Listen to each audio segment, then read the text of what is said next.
It's me. Howdy, howdy, howdy. Hey, look, I'm Woody. Howdy, howdy, howdy. What's going on, everyone? For concurrent viewers, 0 likes. Jake the Snake, what's going on? First sneak peek I went to as a kid, I met a UDE judge named Chris Perillo, and the rest is underwhelming history. Hey, that's still cool, though. Sneak peek for Flaming Eternity, the final DM era set. There'll be a lot to talk about here. Yeah, let's fucking go. I'm in immense pain right now, but I'm streaming nonetheless.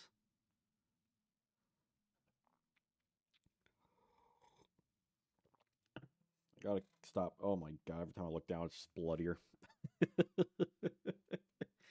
Life, I tell ya.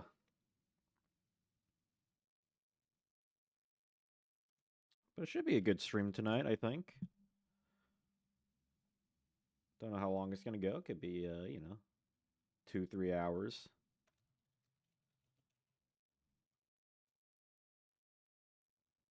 Something along that line, anyway.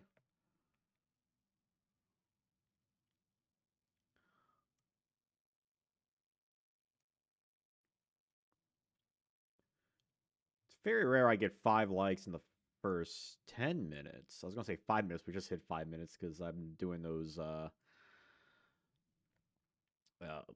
starting screens now, which I do like. I do like. It gives me a little, it shows I'm going live, but still gives me a little bit of breathing room instead of just being like, oh, I'm live. Holy crap. Hey, yo, history, Yugioh, what's up? A list with potential to impact the game a lot more than it did.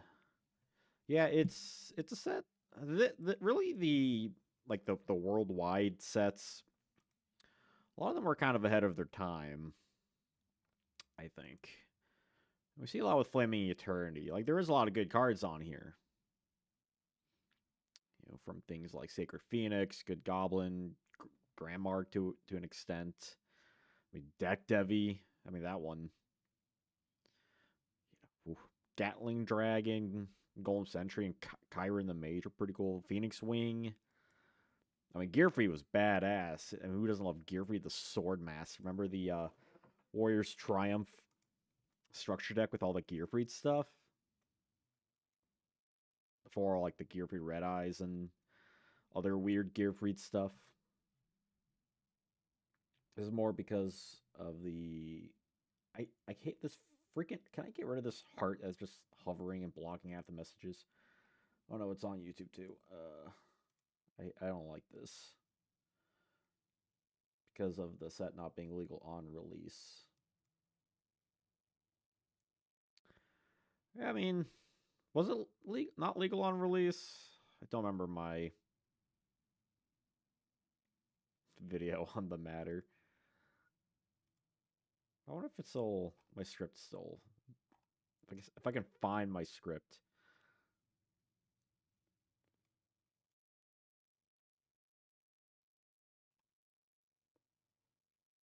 God, it was so long ago. I have so many scripts. Okay, it has to be this script.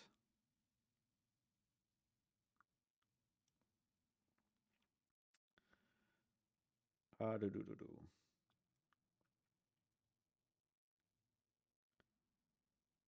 Yeah, we do have evidence of street legal dates for Interesting and Flaming Eternity. Okay, yeah, that makes sense.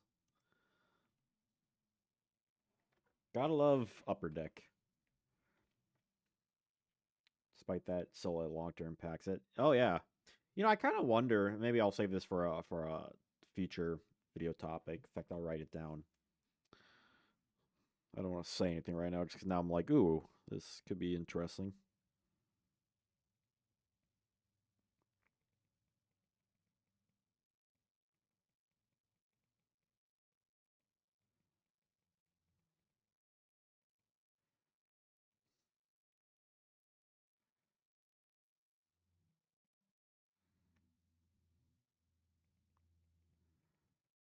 Maybe I'll pitch those in my Discord at some point. Try and fetch some ideas for some of my side deck episodes. I have a lot of really fun ideas for side deck things. Now, like if I ever find an idea that doesn't really come to fruition, or I'm just completely bankrupt of ideas, I always have the top 10 lists I can always back up on. Like I do have a top 10 video plan for the end of the month. But the ideas I do have like in my head for a side deck, I think are really fascinating. I'm really excited to eventually talk about those. When I'm thinking about these, it's like, oh, when I get around to some of these ideas, it probably won't be till like the fall, at the earliest, if not later next year. Like, I got so many ideas, and scheduling, pushes things back in a compounding nature fairly far, which is, part of me wants to like get videos out and out, and just get you all the content, just like share it sooner than later. But for those who are interested in YouTubing, I do recommend having a schedule, whatever that is, once a week, 3 times a week, once a month, whatever like suits your own personal schedule. But I find having like a dedicated schedule, and this I figured out like a long time ago. 'Cause it used to be, I used to just upload whenever I finished a video, but having a schedule really helps in reducing burnout. Like burnout can still happen, but just being able to, in some ways force yourself to make content while also not overdoing it, depending on your schedule, is nice. Because like my big change from last year to this year has been 3 videos a month instead of 4 videos a month. With the rare exception of like a pop up video, depending on if something is like newsworthy or like advertising something specific. But that's been nice though. Like it's just like 1 week a month I just skip. That gives me like a little bit more leeway, even though I can still produce content relatively quickly, just because I make the way I edit rather streamlined. It doesn't take too much mental energy, even though it still takes time and effort to edit. But I'm getting ahead of myself. Flaming Eternity. Who likes Flaming Eternity?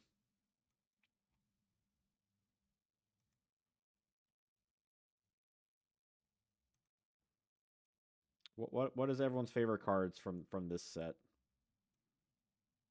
A lot of cool cards, I think. No matter how many monitors I have, I feel like I still never have quite enough room.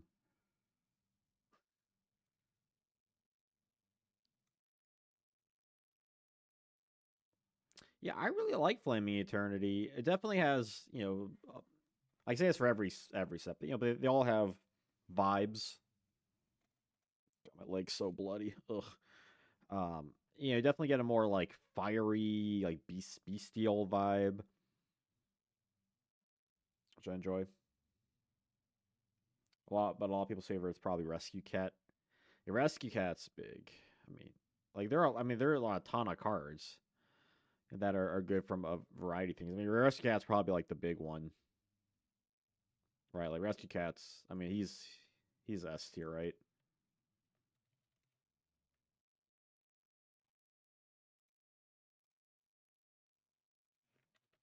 What's the current status on Rescue Cat? Well, it's currently legal, but it was banned for 6 years in 2010, 2016. If any card deserves to be that,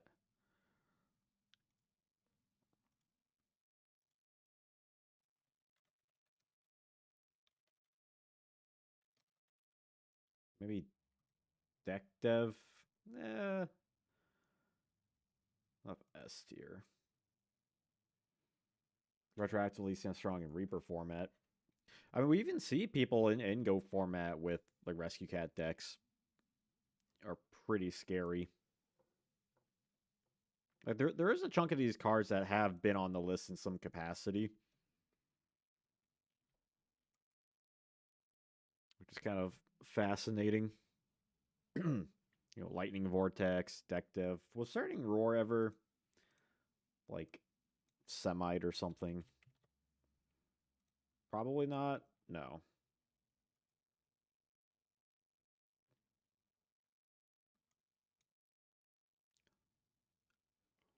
Threadnor was not hitting the TCG. I don't think Wing Wind Blast was. Nah.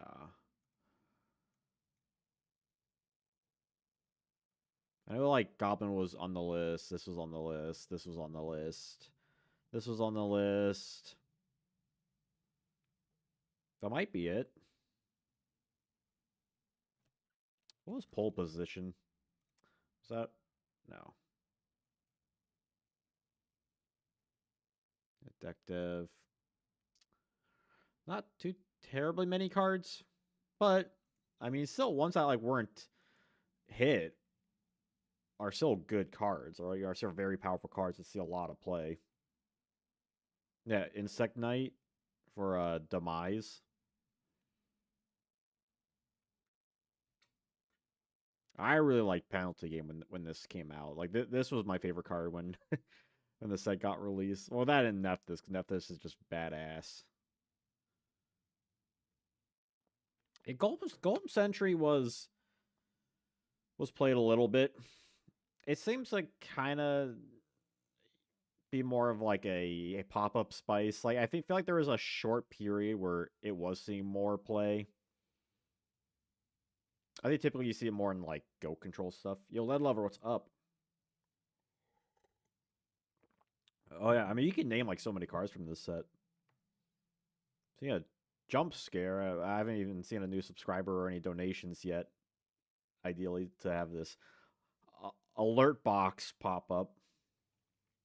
DD Dynamite. DD Dynamite wasn't ever a hit, right? No.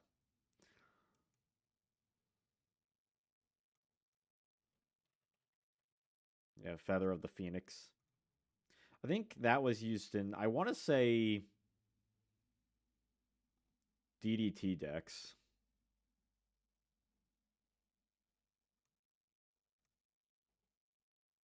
You also got Flame Ruler, which like worked with stuff like Nephthys, even though, it's kind of funny because Hand of Nephthys was in the set too. I remember Fulfillment of the Contract being kind of fun as well.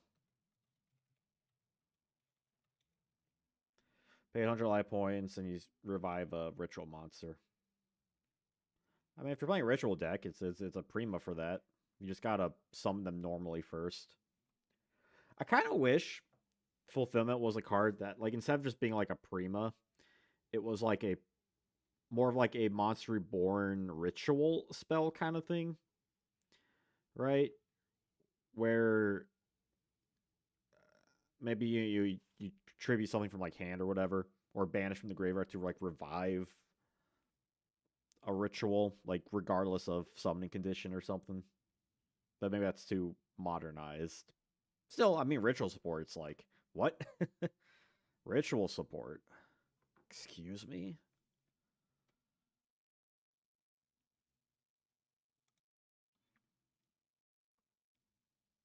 I feel like a lot of the A tiers, it's like that. Probably deck dev. Probably lightning vortex. Some of them could be questionable. What the hell is this mouse bloke? That virus. Oh yeah, we got the virus. What is that bloody mouse? Chew.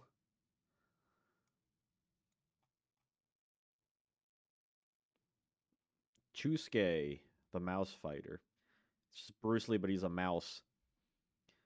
A a fiery mouse traveling the world to become the strongest fighter in the world of mice. Be careful not to touch him or you will get burned. I mean, that is great flavor text. If that was flavor text, that'd be an S tier. But unfortunately, I do think that at least like these two, I do get like kind of like Space Mambo for being just like weird. Honestly, maybe nowadays it would have been like an alien type or something. Space Mambo has support. Tacos stand. I do think there should be like a space like attribute or something more alieny. Is it the mouse? Chusuke?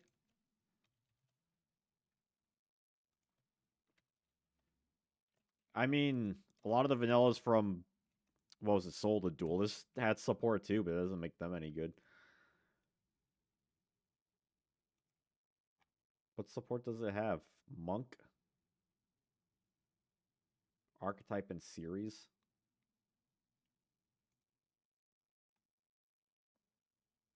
Yeah, go to site. That's weird. Lone Wolf. I mean, sure it has support technically. It's Lone Wolf card. It can't be destroyed by battle and affected by card effects, but like who gives a shit? Right?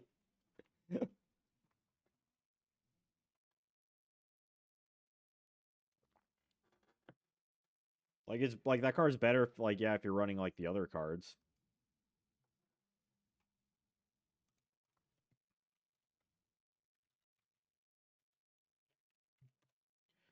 Below there's a face up Chusuke Monk Fighter Master Monk. Monster that battles it. But it's like it's a one time you use it's during your turn. And again, like if you're playing that, just play Monk Fighter or Master Monk. Like why are you playing Chusuke of like all things? At least the other ones are like, decent cards.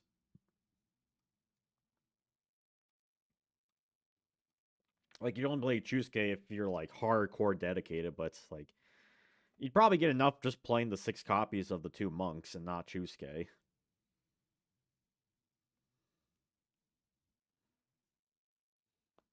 Like this guy's just like a weak little vanilla.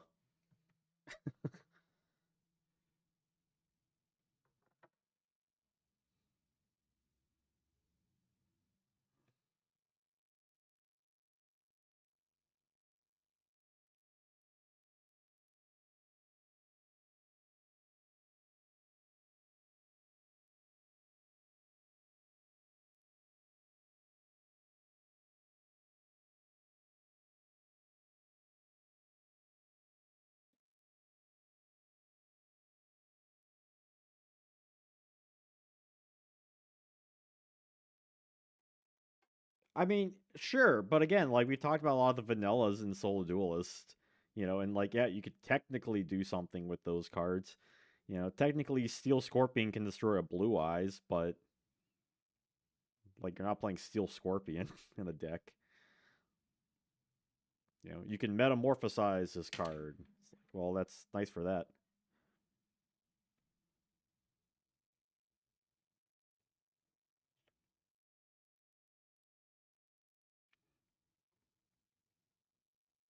Like I'm just saying, just because it has support doesn't mean it's like any better than other like terrible cards.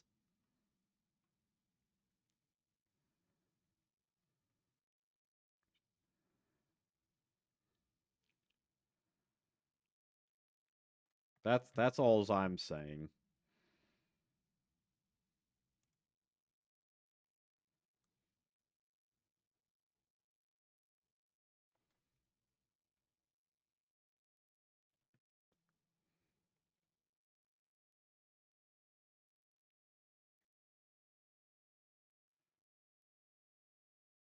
Just pair them together. I think Space Mambo and Shusuke would make a cute couple.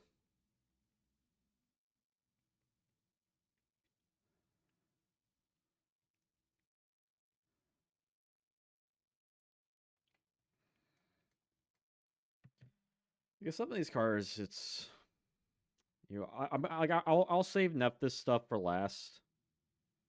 I guess we technically already did this, but the two Nephthys monsters. We haven't got any likes yet. That makes me sad. Engagement makes the world turn. Chiron, I probably give a B.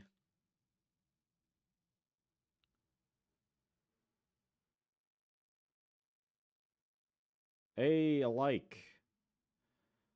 They do love us. They really do.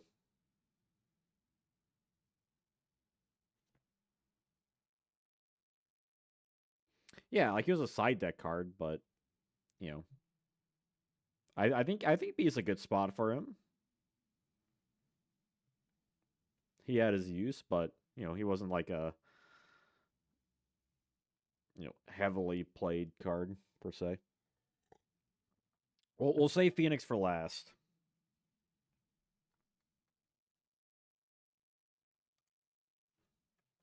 Like I should. How to make this? I can make it a little bit bigger. Bam! There we go.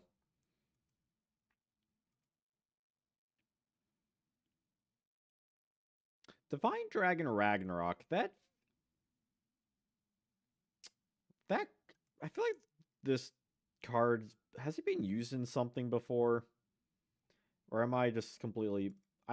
He seems so familiar. Even though it's just like a vanilla light level 4 dragon. Well, it's because it was like a 1500 attack dragon or something. Am I misremembering this? Am I going insane? Am I losing my mind because I have all this? Oh my god, Jesus! So much blood on my leg.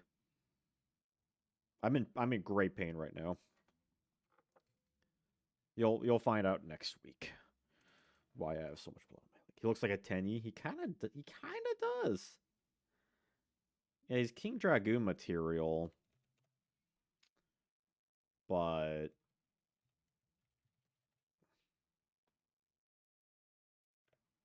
probably nothing in top decks. Yeah, no.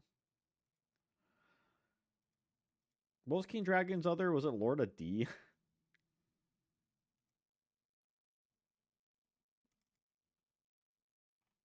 Yeah. I mean, you're better off just playing Lord of D and like a King of the Swamps. But I guess I'm technically, you could make some use out of Divine Dragon. Theoretically. We could summon off of Mass Dragon, search by Sangan. D's probably fair. Shining Angel too, if you wanted to go that route. You know, you can use them with Lord of D with like Flute of Summoning Dragon.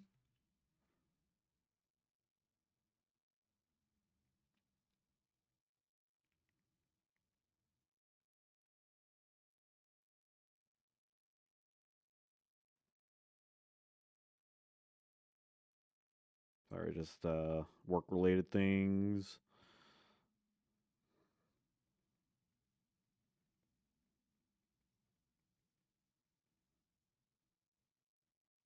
I cannot text to save my life. Like virtual keyboards is like the bane of my existence.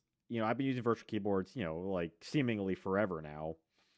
I got my first. Well, I had like I had an iPod Touch for a while, but my first like smartphone was in like the late 2010s because I had a slide phone for like the longest time with like a slide keyboard, and I loved that thing. That felt so nice. But you give me a virtual keyboard, and it is just typo city. It is terrible. I am horrendous. Like that's like my most like old man talk I could give. I'm not even old. But my birthday is this Saturday though. So make sure you donate now so I can buy some Yu-Gi-Oh cards.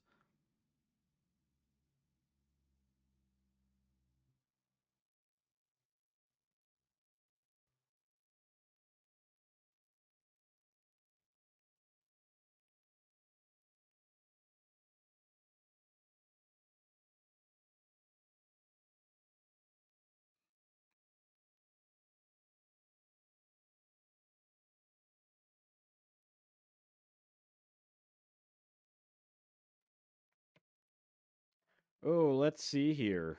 Gatling. Yeah, let's talk about the fusions, perhaps. Gatling Dragon and King Dragoon. Dragon. How do you pronounce how do you all pronounce King Dragoon? I do King Dragoon because I feel like Dragon sounds weird and like it's not dragon because both are really good.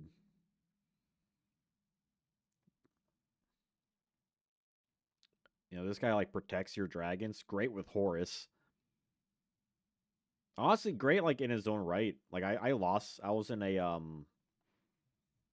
like a casual tournament goat format, and the guy wasn't even playing a dragon deck, but he still got out King Dragoon and just like wrecked me with him because you can't. It's not just dragon type monsters. Like this includes himself. Because I feel like if this guy was released like a year prior, it would have been like could not target dragon type monsters aside from this card or something. But no, you can't target this guy with like anything. You have to do more like a mass removal or like a non-targeting removal, and then you can just special summon dragons. Yeah, thanks. Glad you enjoyed the podcast. Come back next week. We have an interesting topic. I feel like next week's topic won't draw in many viewers, but I think it'll be fun to talk about nonetheless. And and I'm sure there's going to be certain topics that are like that.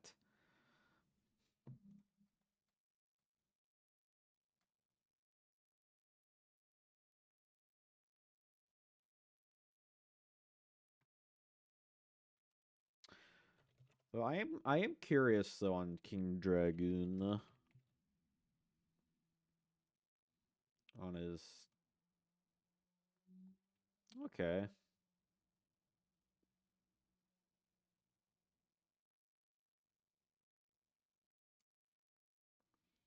Are they A tier? Dragon Jing King Dragoon.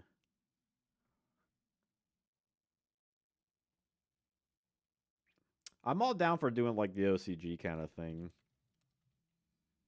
Gatling Dragon. Like Gatling Dragon sounds freaking bad ass. Yeah, like I'm split between like A and B.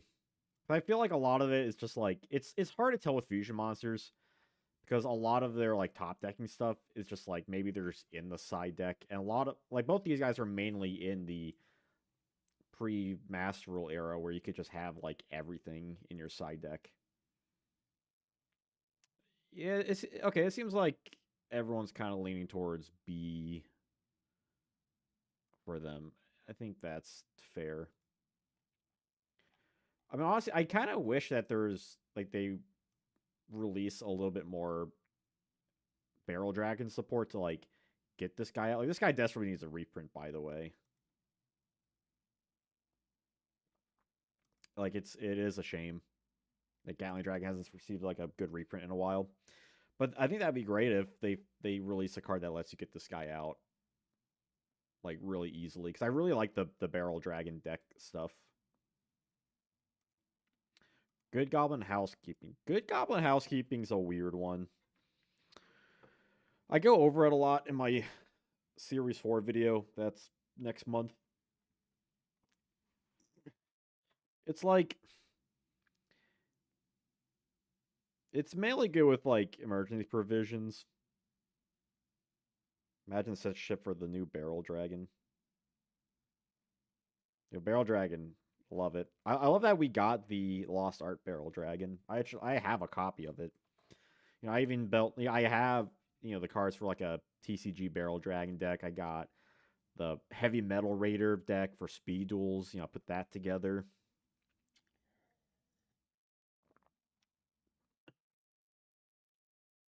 Yeah, I mean even I mean yeah, like it works with other cards like in general. Like you could it technically works with like Foolish Burial. No, not Foolish Burial. Like Foolish Burial Goods, if it ever people actually like played it. Painful Choice is like kind of like a big one. Um, which obviously isn't legal by this point.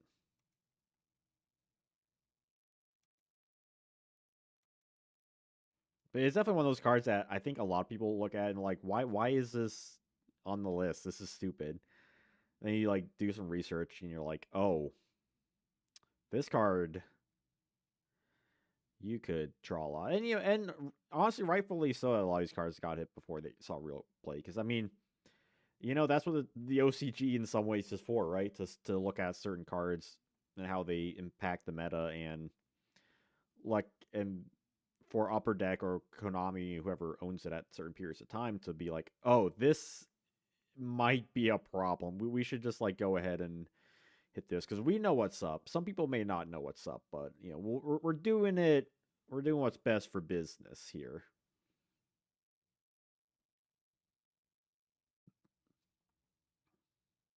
But that said, like it is a weird card.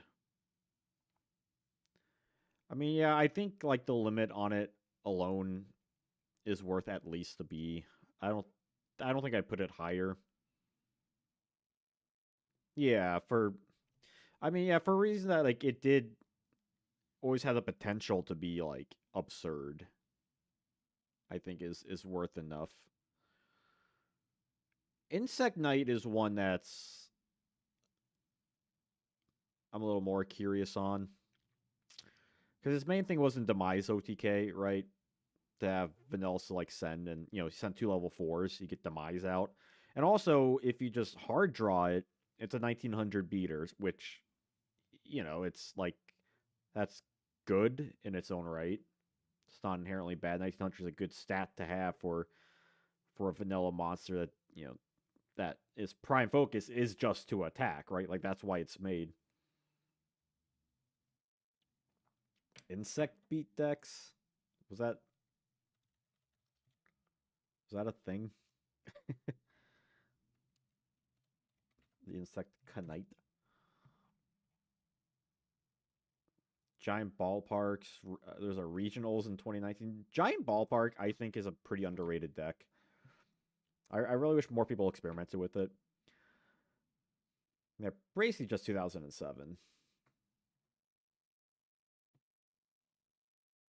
That homie's demise. Bees. So, okay, so here's the thing though.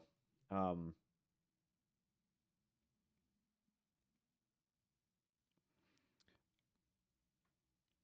I mean, I covered Insect Knight when I did my GX stuff.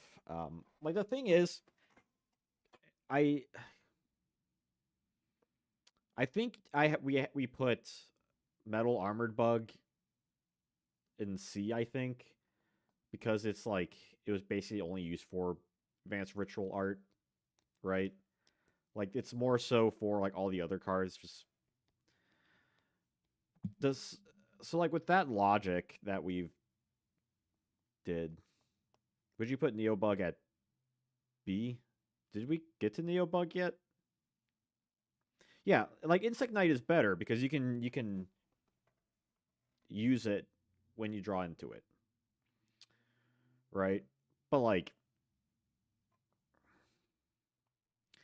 how good is it? I guess it technically allowed for a little bit more OTKs on average because you could normal summon it, in which Demise, cards like Demise and Doomdozer, were special summons.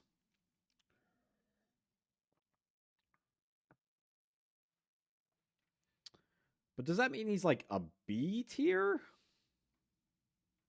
Right?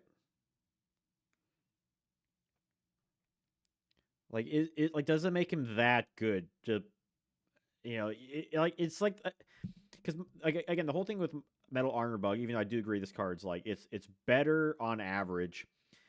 Um, it does have the problem where like it's only basically good because of like very basic things, but at the same time it's a vanilla, so it's like what do you want from it, right?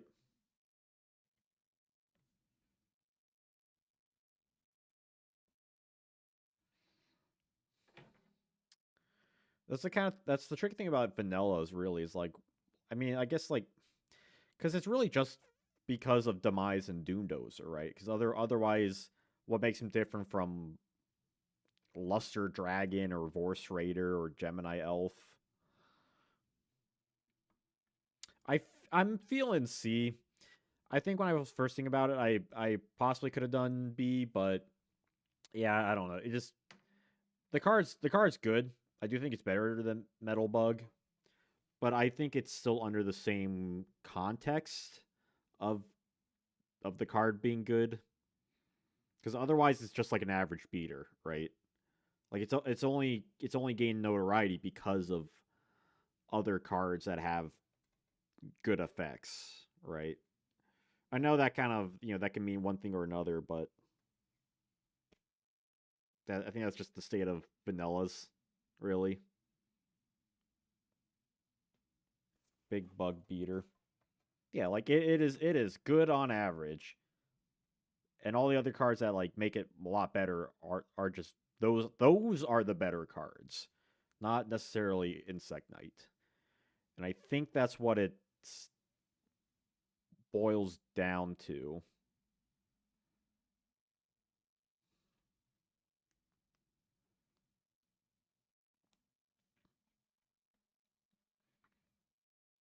But speaking of fusions, what about the Hex Seal fusions? Like, we only have one like on the stream. That is criminal. Come on, people. Expected better. The Hex Seal fusions are actually kind of neat. Um, because they can substitute for any fusion monster, right? Normal stuff. Um, but the interesting thing is that they only like if you read its effect. Well, now we got two likes. Um, is that you can tribute fusion monster material on the field, including this card, and special summon a dark fusion from the fusion deck, which is pretty cool, right? Like you don't need polymerization for it, and if you have it, you can still use it as a normal sub in hand, right? So if you have it in hand, it still works as like a King of the Swamps, right? You don't need to summon a dark if that's it. And I think a lot of people kind of forget about that for these hex. Like they're all like that too, right? Light, earth, and dark. Like they're not as good as King of the Swamp because King of the Swamp, just searching out poly is just a better tool to have. Like they all have the same stats and stuff, and like they can't see play in like Fusion Gate type of decks, right? Like they're good to like set, but just having to like summon these guys to do a fusion is a little bit more less likely to come up, right? Like they're mainly there, primarily for those kind of plays or like fusion gate return plays, but those aren't that popular. God, they look weird. Like what is that? It is a big ball of fusion gush. Rechains would be interesting, or just like more attributes or something, like a chaos hex sealed chaos.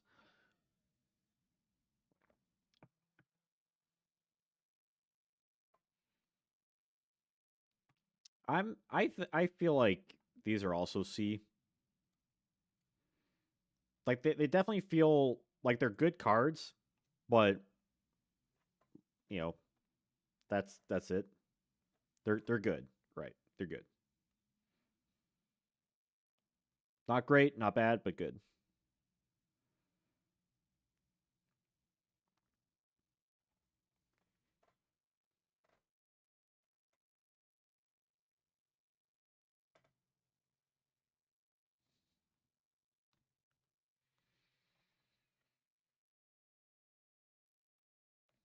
Let's see, how about Flame Ruler? This guy. It can be summoned off a UFO turtle, and he's two tributes for a fire monster. Defense isn't like too terribly bad. Like honestly, his stats aren't bad, right? You can normal summon him. 1500 means that he can be searched off of a few things, and 16 means that you can at least set it with a higher chance of it surviving against certain cards.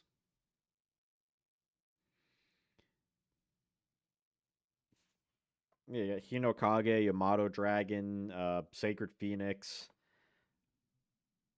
other two tribute fire monsters, Infernal Flame Emperor. That's another one.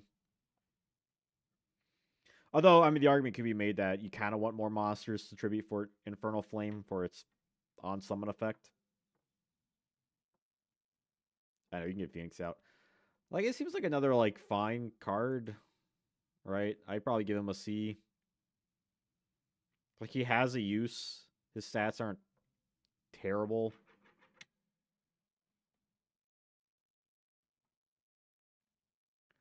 We're talking about Feather of the Phoenix.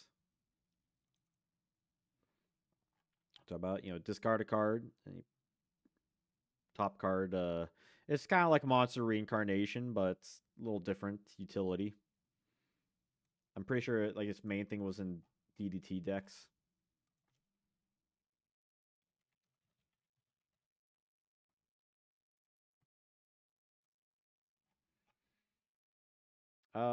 Let's see, magical explosion, empty jar, reversal quiz. Okay, so it was mainly just, so it wasn't DDT. I was mistaken. It's just degenerate crap.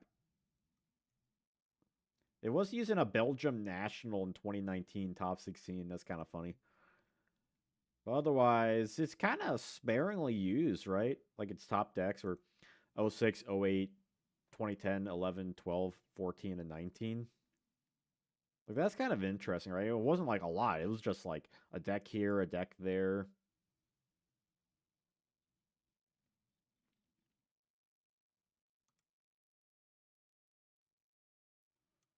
It's a little odd. I mean, there's always like the use like it could come back, because it is a rather generic effect, right? Yo, Yugioh from Zero, what's up? I think Feather is B tier. It's really good in the decks that wants it. Not the best in. God, what's with my all my monitors are breaking. I swear to God. Best in generic strategies.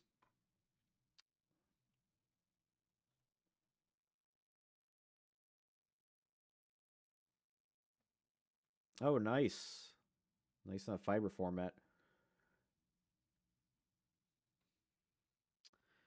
Yeah, that's that's a fair point. It's very Goblin esque. I mean, I would argue it's better than Goblin in certain ways, but I think just for that argument alone, it's probably worth a B.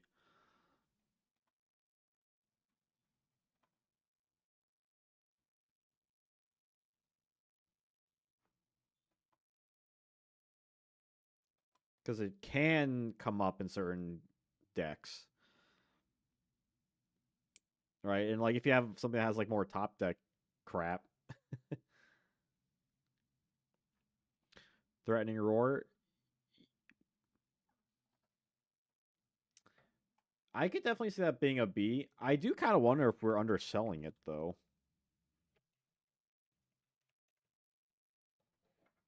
Let me see. It's honestly, I think it might be A tier. The fiber attorneys are popping off. Hell yeah! Glad to see it.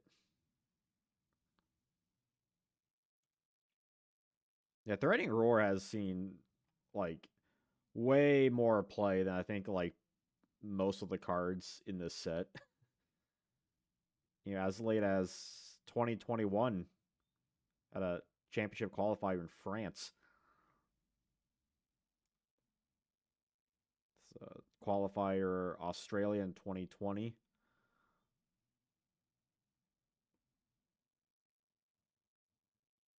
Yeah, like certain decks like it. I mean, kind of all that whole similar style of stopping a battle thing is very powerful. It essentially just denies the battle phase.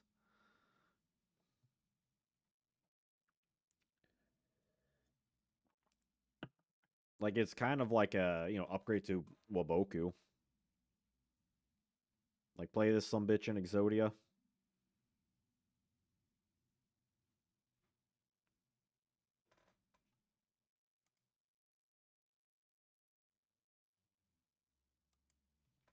Can I make this even like slightly bigger? Is this too big?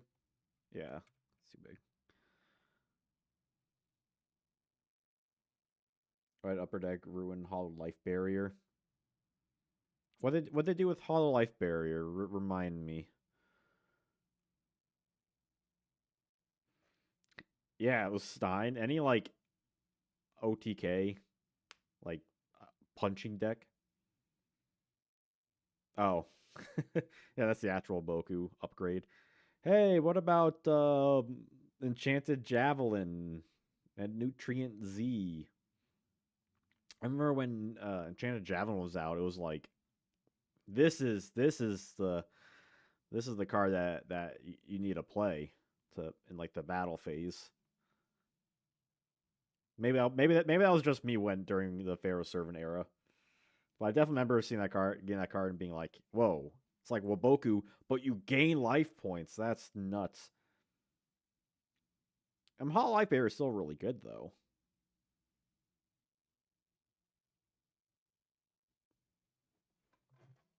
I mean, I don't mind that it's not a plain upgrade, right? Like I do like how it does have certain different protection. It makes it kind of a different card, and I don't think that there's anything wrong with that.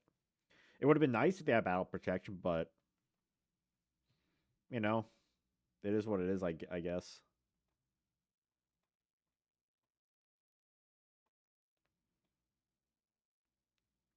Honestly, one card I think that's like really underrated is sort of concealing light or whatever it's called. Swords of yeah. I feel like for the longest time I called this something else. I'm trying to remember what it was. Maybe like Swords of Darkness or something. I don't remember. This card is actually like I remember. Do people not play this in Dinosaur? I think people, yeah, True King, Dinosaurs a little bit, Bear Statue, TG Stun, TG Stun. That's a deck that kind of fell off when I was talking about it. Sky Striker, yeah, that's seen a good amount of play actually. I'm a little surprised. Ghost, oh god, Ghost Trick. Ugh, get out of here. I remember years ago I was facing a Ghost Trick deck, and it was just like the worst thing. The duel went on for so long.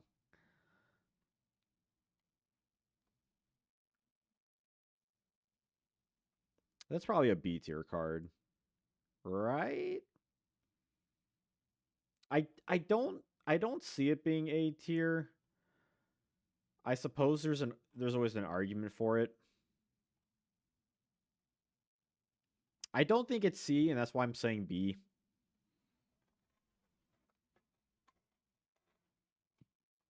It has the results to back it up. Like obviously it gets weaker with link monsters, but as we've learned, like anything that just flips stuff face down is good, right? Stuff with like Book of Moon and Book of Eclipse and Zealantis and all the crazy stuff like that. But you just stop other like all the other cards effects.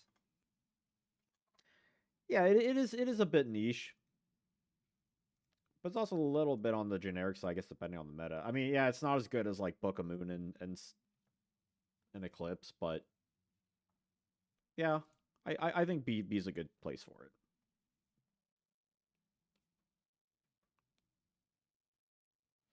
How about how about the OTK guy Ben K?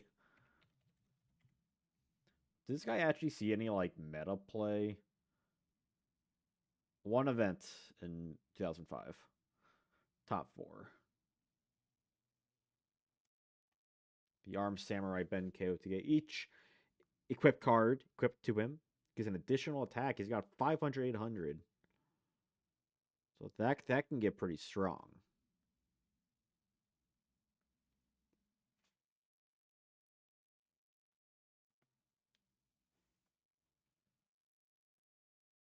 Ben K tier. The ultimate jabroni.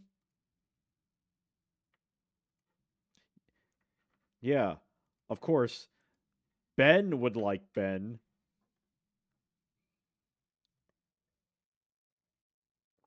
No conflict of interest there, I see.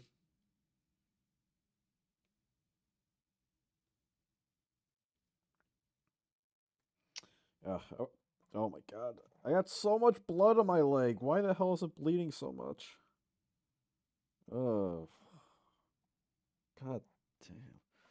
Deal with that tomorrow. I'm feeling.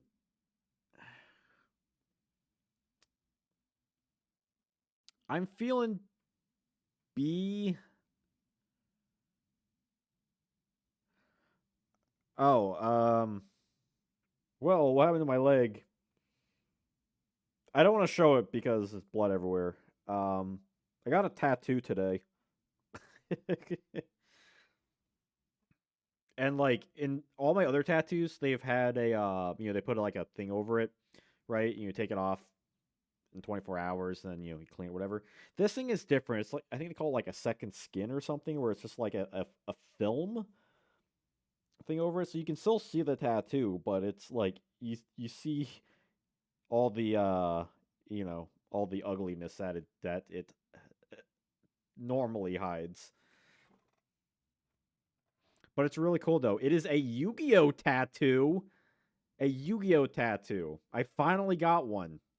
Got one earlier today.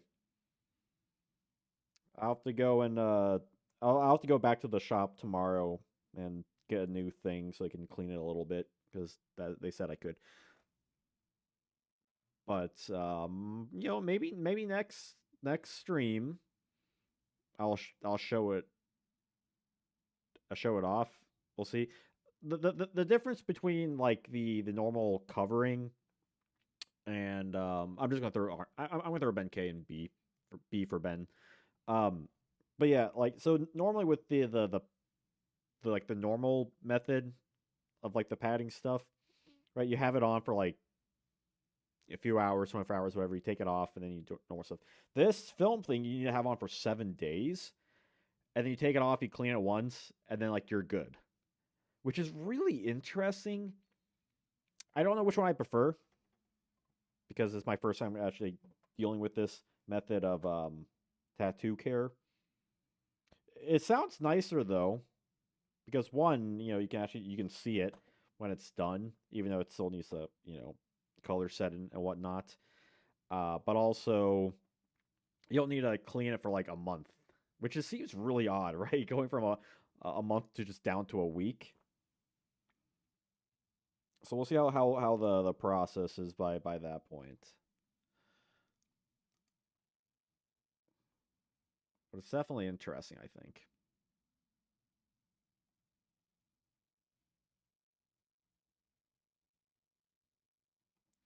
How big is a tattoo? It's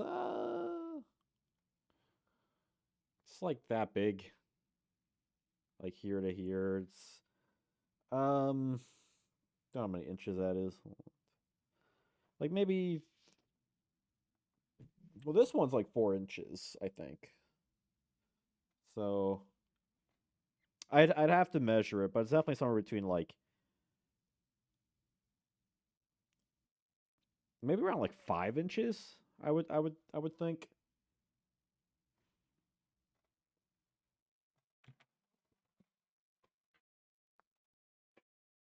It's definitely my biggest one, and like I gotta say, the guy did a great job because it just looks like he just took the picture from the internet and just slapped it on my thigh.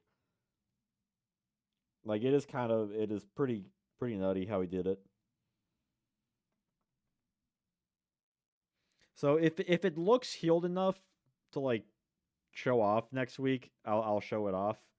I don't want to like show it and then like get like demonetized for being like, oh, you showed horrendously disfigured. Even though like it looks fine, it's just there's just blood like all over it. Which apparently this thing doesn't bleed at all. Like the like it doesn't go through the film. It just stays there. But it still doesn't make it look any pretty. you know? Like I haven't got a tattoo since November, so it was, a long time coming. Ultimate insect. Each set we get one. Now we get level 5. Which one did we get in the last set? Was it just 4? Oh, 3. We got 3 in the last set.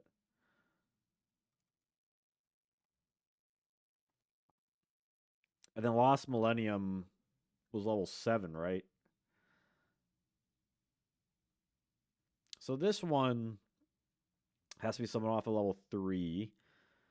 Decreases your most monster by 500, which is, pretty good, I think. And during the standby, you can special summon level 7.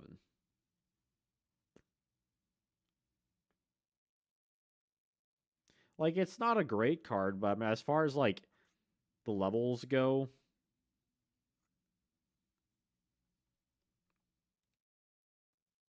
because let me look at, because, like, level 3 just completely got rid of much need for level 1, unless you really want to get this guy's effect.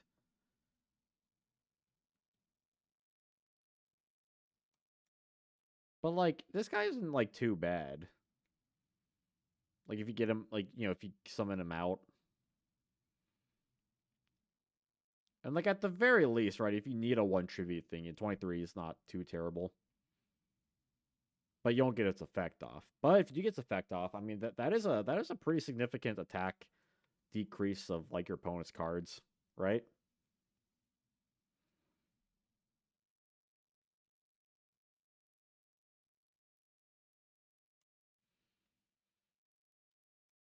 I'm feeling C.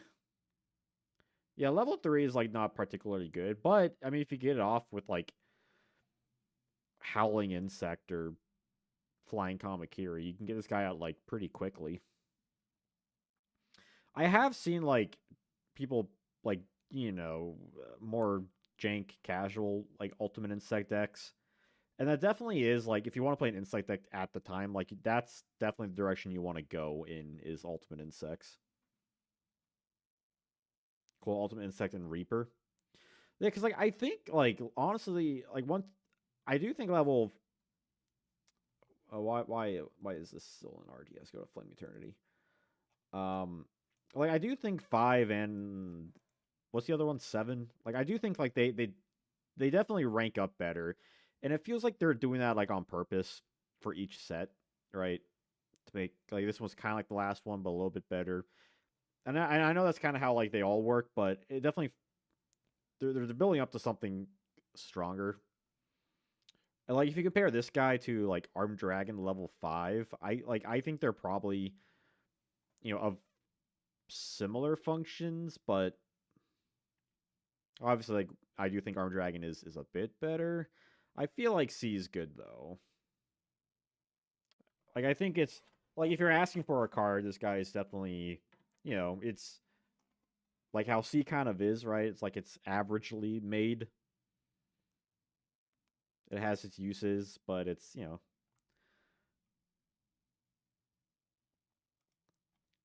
I mean, like, I I say it's kind of similar just in regards to, like, their functionality, right? Like they're good, but they're not gonna probably win you, like, major events. Like, if you're playing, like, casually with someone, you're probably gonna have fun with it. But speaking of one that's a little more competitively, now and again, maybe more than or less than certain other ones, Grandmarg, Grandma,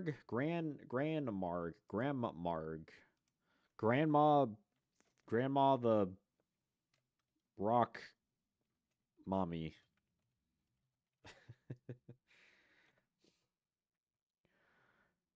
This guy was used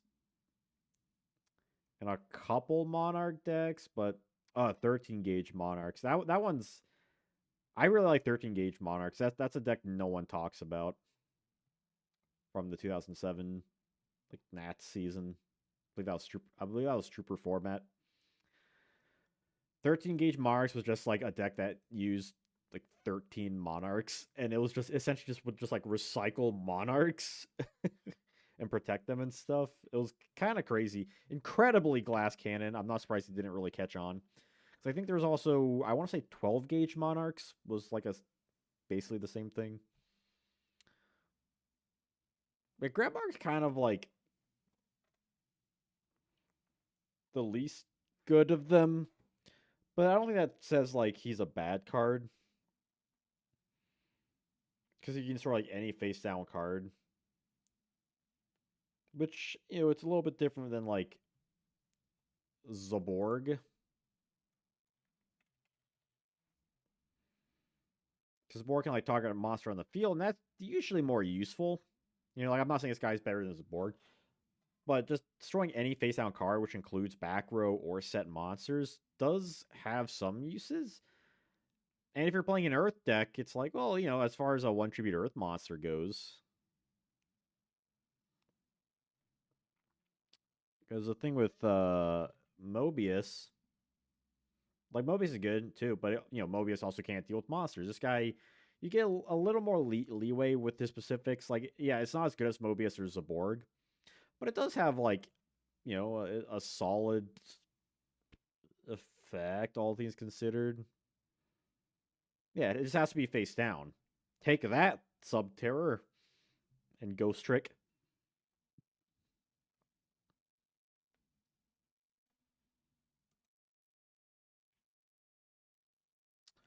Are we thinking C or B for Grand Marg? I'm leaning more towards B. You say high C. I mean, what is high C?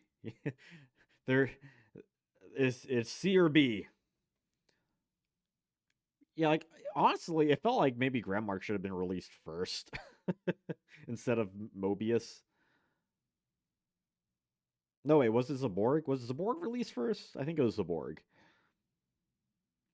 Because I think Mobius was I think Zaborg was Ancient Sanctuary, the Mobius was Soul Duelist, and Rise of Destiny was Stalos.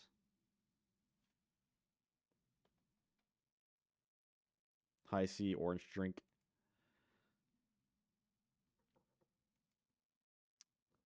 Sunny D's nuts. I feel like B. I feel like he has like similar utility to some of these other cards that sometimes see play over others.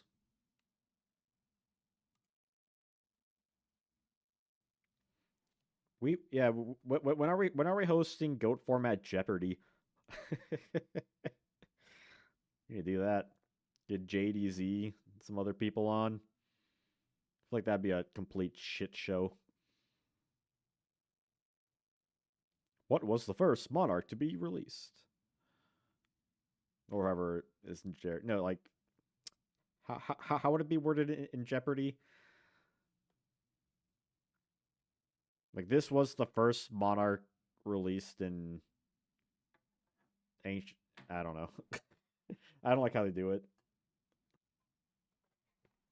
Don't like how Jeopardy words their questions.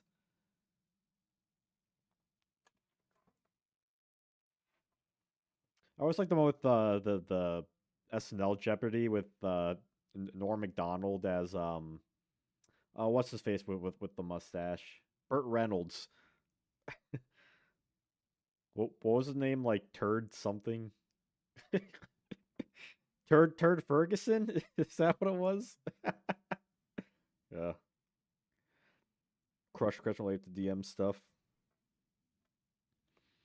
All right. No cheating here. I'm gonna think of a quick DM era question. Hmm. By the way, can we get to 5 likes? I'm just looking. I just looked right back up. We got 4.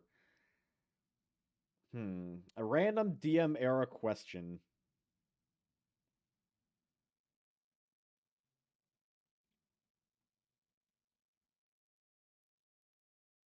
A random question for the DM era. Hmm.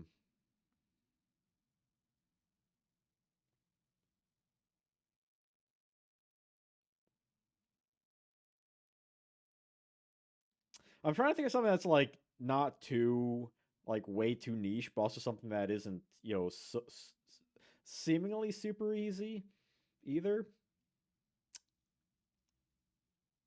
Name that goblin category. Hmm.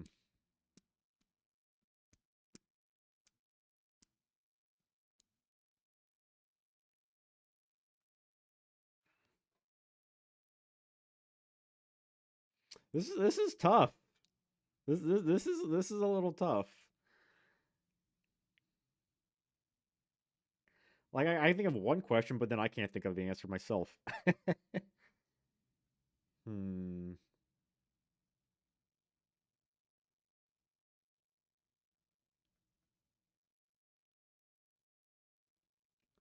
Feel free to go niche. Okay. I okay. Let me look at one of these random sets card pool here.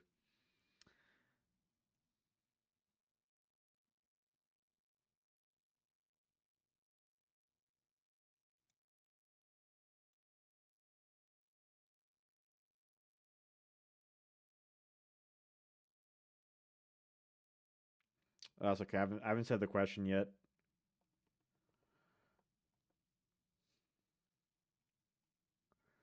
Ooh.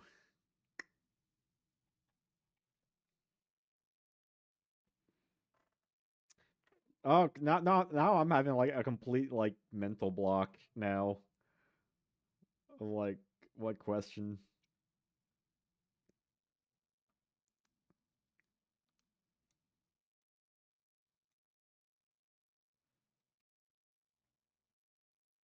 Oh wait, I think I got it.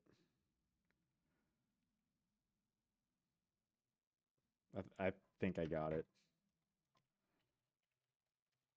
Remember, no cheating here.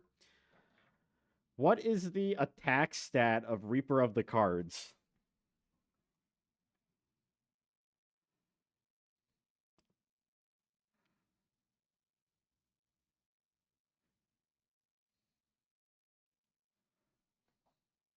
Calling you out.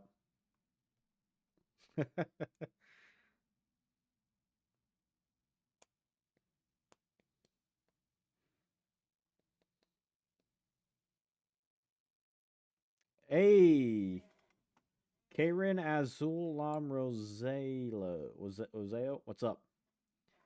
1380, you think? Yep, it is 1380. Ding ding ding. Got that right. Yeah, Reaper. Yep. The question was what was Reaper of the Cards attack stat?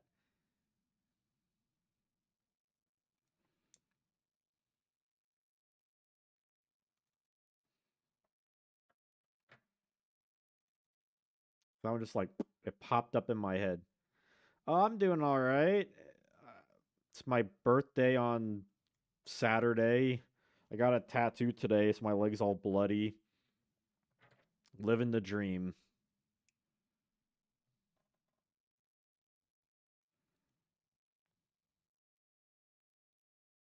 Yo, David Hume, what's up? 1920, close.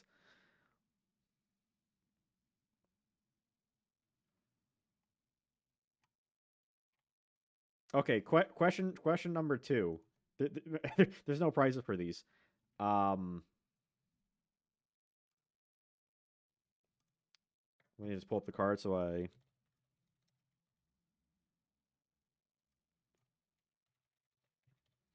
What does the card Snake Fang do? Yeah, I do have a whole Discord.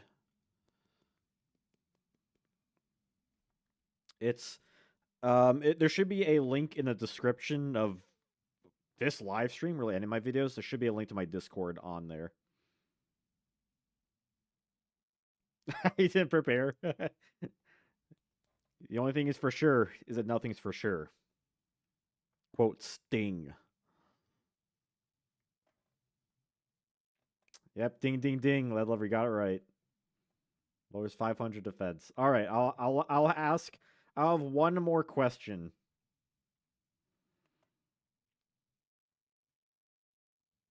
Nope, that's wrong, YGO. I think you're thinking of was a House of Adhesive Tape? Yeah. Or no. That's defense. Eat Gaboon?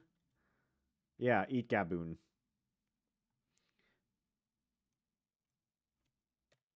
All right, I got. I'll think of one more question here.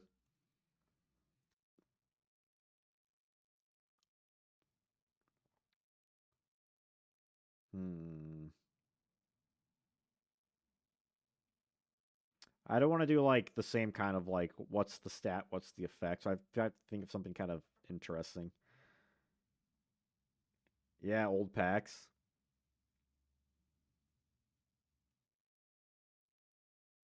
stuffed animal.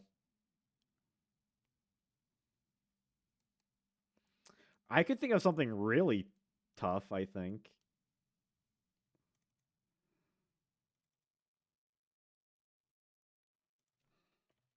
And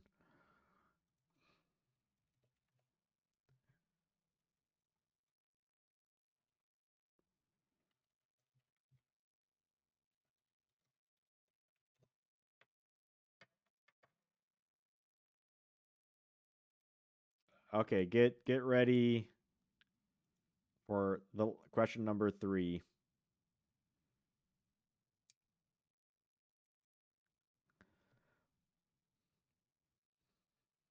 This may not be even tough. I don't even know.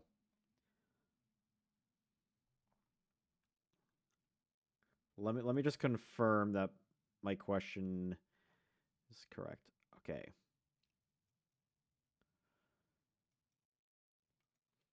What is the card listed as the first card in the original McDonald's promotional set? The card 001. If Kieran, I usually if I do play, which honestly isn't that often, if I'm playing like in person, it's usually on like Dueling Book.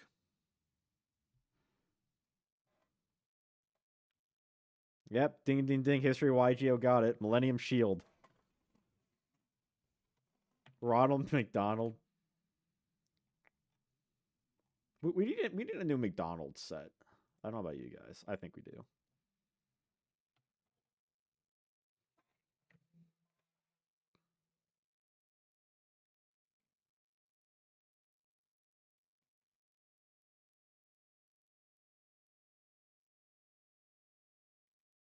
I had to check that there wasn't like a 0-0. I'm pretty sure it isn't because it's like a special set or like wasn't like Cosmo Queen or something. Casmo Queen.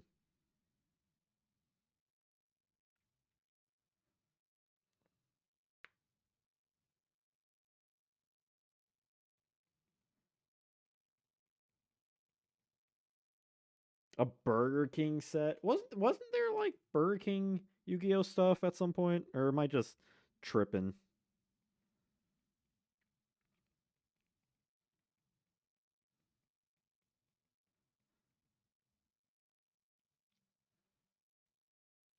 Missed opportunity? Damn. Maybe I should just like pretend to make my own. They had pullback toys. Cause I know I've done videos on like the both of the McDonald's like promotional stuff.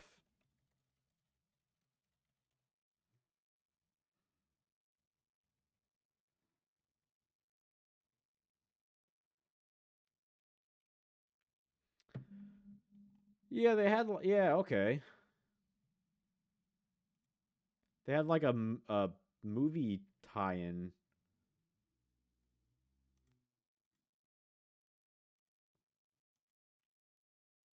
That could be an interesting video.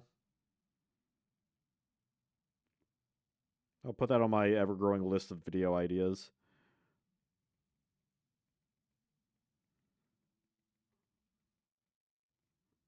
Because McDonald definitely did it twice. Once they're in D and once they're in GX. But those are also like early on. Like they didn't really have like a movie thing. I guess Burger King got the rights to that, huh? Yeah, they got like Parrot Dragon and Exodia and Silverfang. Interesting. I know I did a video on like the movie promos, I think. Or did I not? Did I? I think I did. I think I did. Where's my bloody? Uh, it's not pinned because I'm not currently working on a history thing right this moment. Uh, Yu-Gi-Oh history, thumbnails, DM. Was it DM era? I did do one of the movies. Yeah, movie promos. I guess I probably just didn't even talk about the Burger King stuff. I guess that could be an interesting side deck topic though.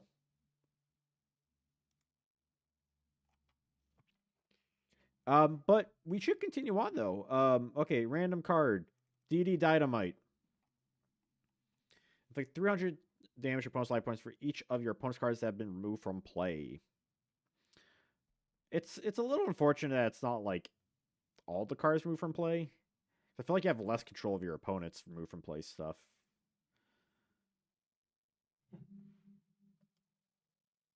Random.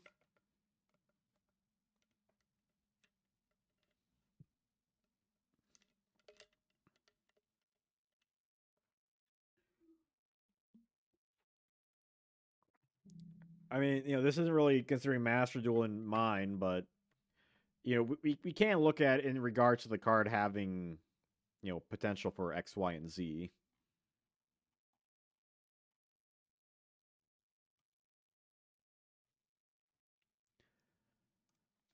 Check. I don't want to keep closing this one site. That don't matter. It's seen a couple play. Biggest one was in a Nats in Sweden. Seems kind of weird. A chain burn is probably its biggest one. That in like a light sworn deck.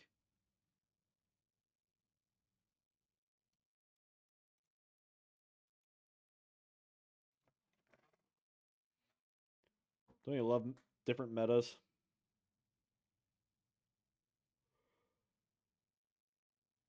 Yeah, because I mean, the reason why I try to keep it TCG only because I feel like once we start opening the floodgates to like OCG and Master Duel and Speed Duels, it just everything is like all skewed in different places, right?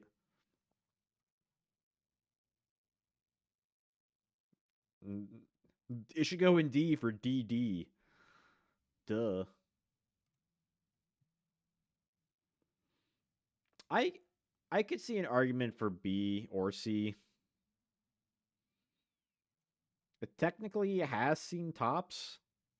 Not many.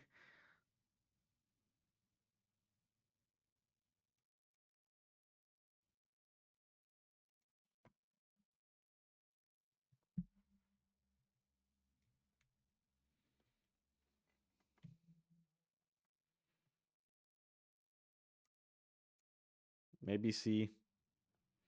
Just as far as like the TCG goes, it's probably like it's like it's not as good as like Insect Knight, but I don't, I won't say it's D either. I mean, as far as like Insect Knight goes for like it's like actual meta use. What a Golem Sentry. This card's kind of cool, right? It's a Reef Flipper. It bounces cards. This guy can be really annoying, especially with its high defense. We need an Ancient Gear Golem Sentry. The ultimate homie. Not use meta, but it's still a good card. Some cards are unfortunately like released at certain periods of time where like the meta is evolving and can't keep up with that. But like in at specific formats, when you can kind of discover things more, certain cards do gain strength.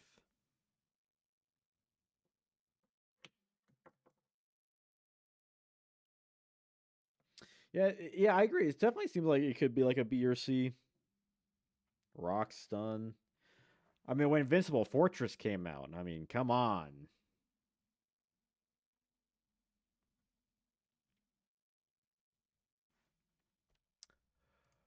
Oh goodness.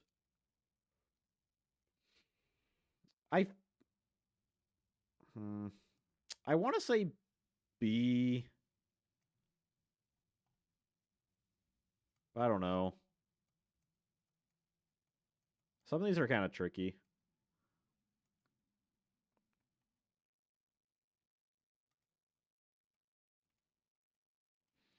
Because like he does like in the formats like around his release, you can play stuff with him, and like different decks have kind of like random like testing him out.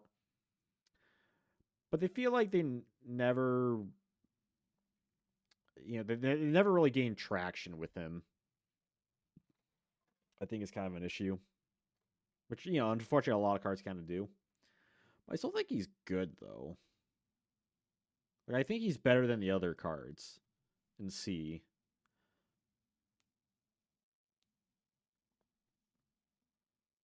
Say Blade Rabbit. Like, this guy's terrifying. He's got blades for teeth. It's like Jaws from James Bond. From Moonraker. I don't watch Moonraker. That movie's crazy. When he's trained from attack to, to defense, destroys a monster upon the side of the field.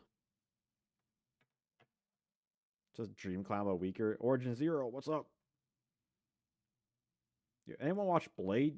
Blade 2, though? Blade 2, so freaking good. No top decks for Blade Rabbit. Yeah, it's like it is this kind of worst clown. Like the clowns are Earth too, right? At least like I think Crass Clown is.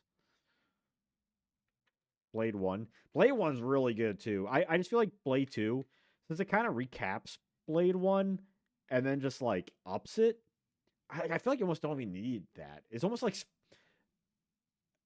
I don't want to like fully say this, but it's similar to like Spider-Man 2, like Spider-Man 1. Like Spider-Man 1 is like really good, but like 2 is just like is like that, but better. Dream is Crass is dark. Yeah, I don't know. This Yeah, I mean Blade was like really the start of like modern comic book cinema, right? Like after the whole like Batman era kind of stuff, right? We got like Blade. It was like Blade and X-Men were like the two big ones. But I believe Blade was first. Like those movies do not get enough love or like credit for what it did. Blade Trinity is, I don't want to talk about that much. Ryan Reynolds, Triple H, but is Blade Rabbit a C or a D? I don't think he's F. Blade was first. I wish I could just watch movies and like TV shows and stuff on here. D, C, comics. We need a tiebreaker here. Does it see playing Clown Control?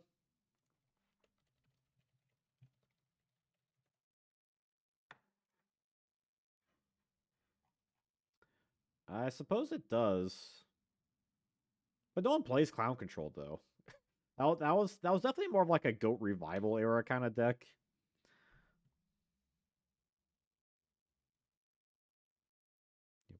Pre reign of Turbo.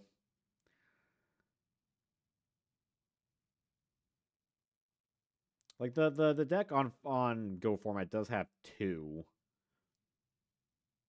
I mean, I don't know how like how old is this article? Probably pretty old.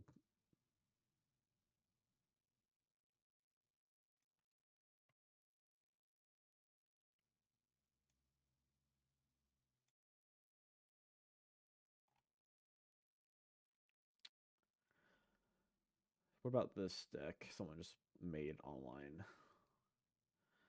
Yeah, well, like like obviously, I don't think it's F.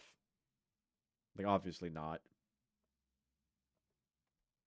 Like, do people play just because it is like just the best other, just the best of the worst kind of options? I mean, popping a card like is a good effect.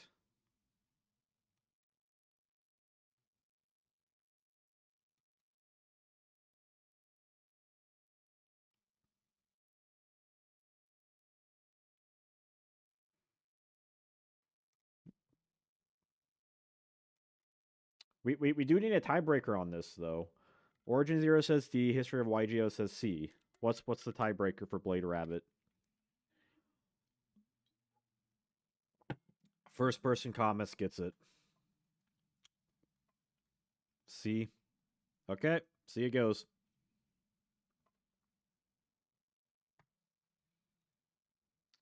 I think it'd be fun to see more clown control decks personally. Just a different control deck. I just think the problem with Go formats is control decks are kind of tough unless you're playing burn. But even like burn decks are like really aggressive.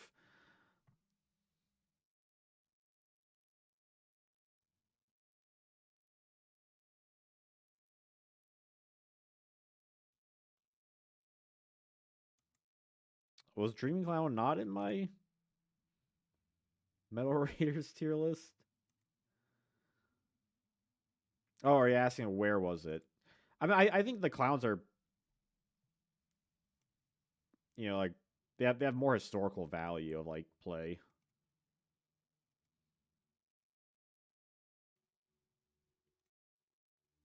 What is this fusion card? Refusion. It's equip. Oh, it's just fulfillment of the contract, but for fusions. That's kind of cute. It's all playing Predaplants.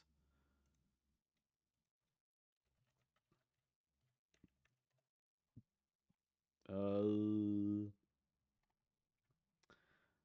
Technically, it's got four tops, but it's very far and few in between.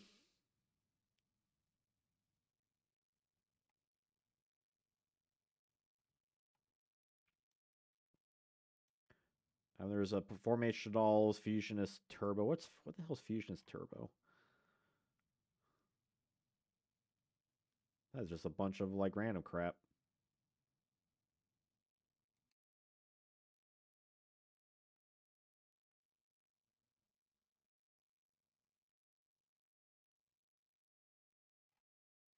I mean, I suppose like any like sort of Prima esque thing can be abused in some way, right?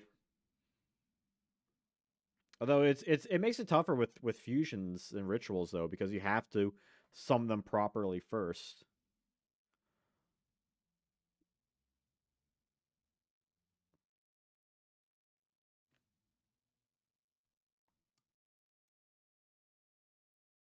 Yeah, I feel like these are both probably D.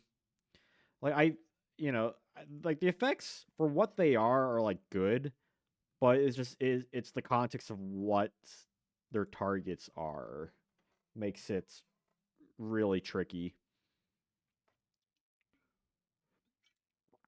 I'm actually curious. Are there any other cards in here that we would obviously we haven't got through all the cards, but I do wonder if there's other ones that would be considered F. Yeah, good effects, but they're a bit too situational to pull off. But the idea is there, and honestly, I could see these cards like getting moved way up, in the future if like something is released that makes more work of them. I remember Brainjacker, I think, being kind of interesting. It's a flip, equip to opponents, equips it to it, and you control it. Like, so it's like a weird snatch steal. This guy's kind of like interesting, isn't he? Right? Yeah, it's a flip snatch steal. So if your opponent attacks into it, is it destroyed first? No, because it's a flip, so it automatically like activates. So you just steal a monster. That sounds really good.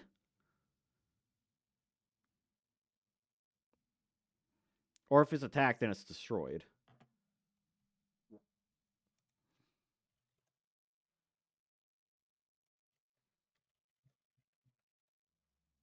Brainjacker rulings.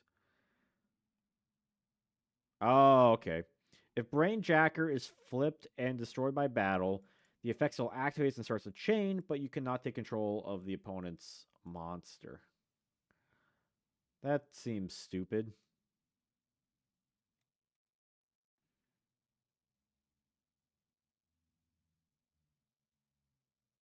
Why exactly does it not? Because like, it feels like theoretically it would just right, like it would activate, then it resolve, and then it equips, right?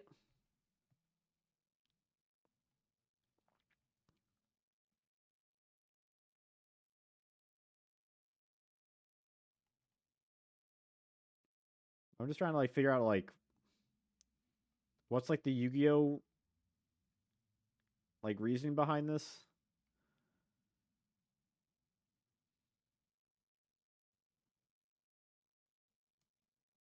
I kind of almost wish this guy just wasn't even like. If this guy was just like a Union monster and equipped your opponent's thing and just attack instead of being a flip, that would be pretty nutty.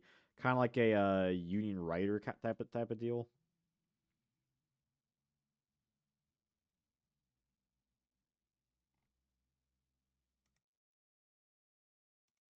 Konami fac. Can't reach. Can't access the fact page. What about the other? Can't access either fact page. Yeah. So, can someone explain why this doesn't work when it's attacked?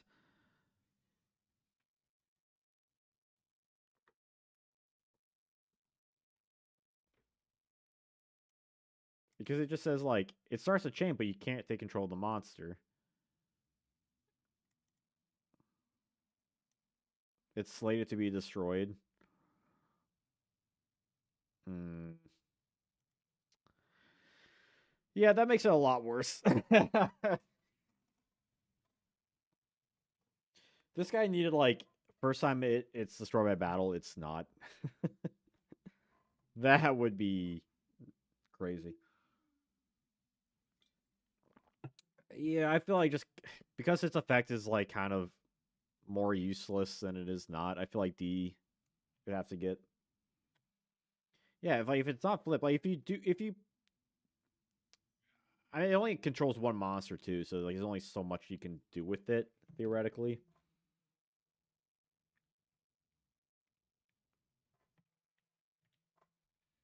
So that's fair.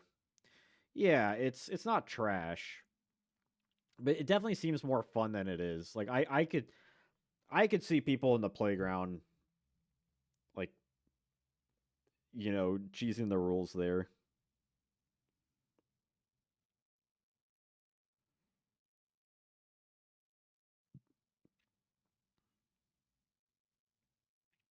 Let's see. I think I had.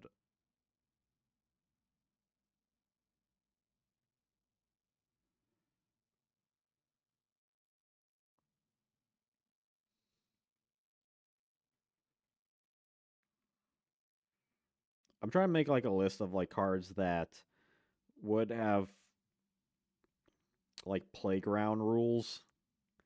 Cause I feel like there's some like I kind of remember, but a lot I just don't remember. Cause I think that'd be a fun video to make.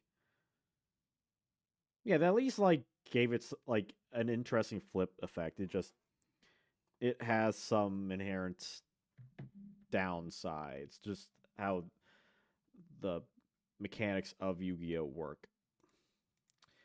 So Meteor Destruction, so the other last weekend I was playing a game with a friend IRL, and we were playing with the Fury from the Deep and Molten Destruction decks. And I actually use this card, and if you get them like slightly above 3K, like that 1,000 like hurts. It's not particularly good per se because like it just does a burn damage and it's technically not always active.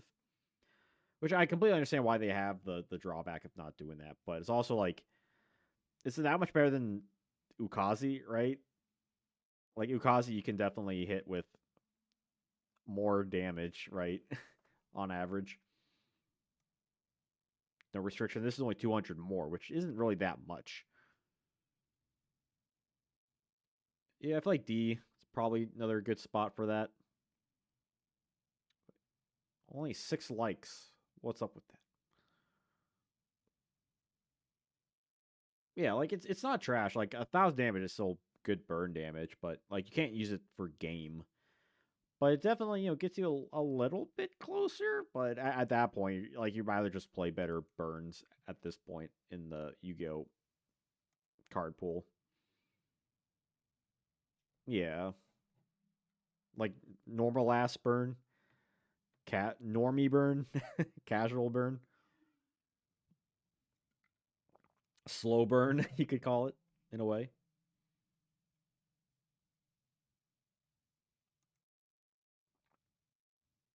Uh, a hyena. It's just a normal ass hyena.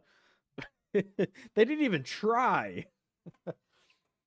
When it's destroyed by battle, you can summon a bunch. Okay, so it's like a worse Mamunga. I mean, you at least get fodder out. Well, you can summon like any number out, unlike Spy. Like it's more like Nimble Mamanga or like all those Nimble cards,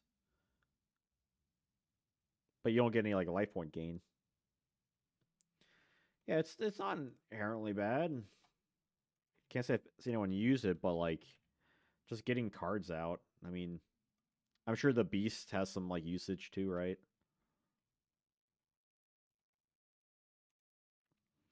Yeah, this seems like a C. Feels D. I just see it as like a card that's like it seems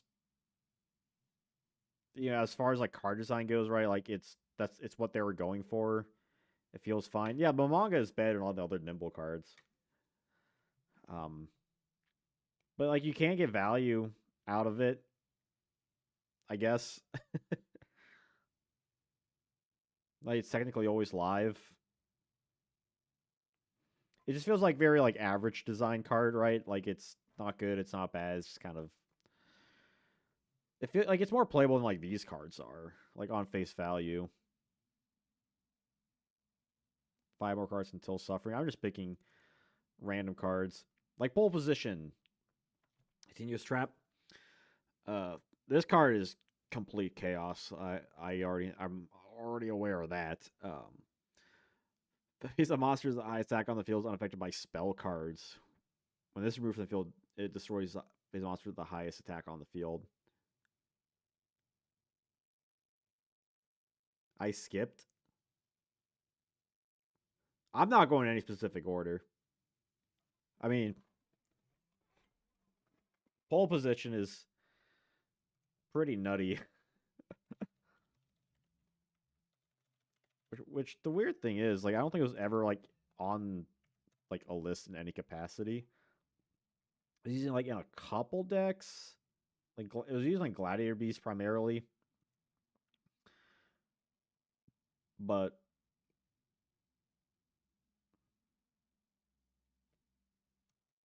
changed the rules of the game. Yeah,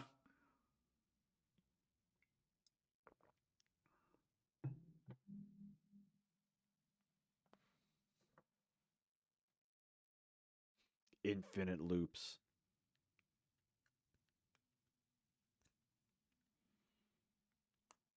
It, pole position goes in P for pole position.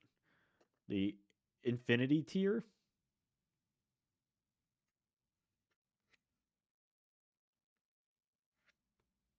What do we think for pole position? B?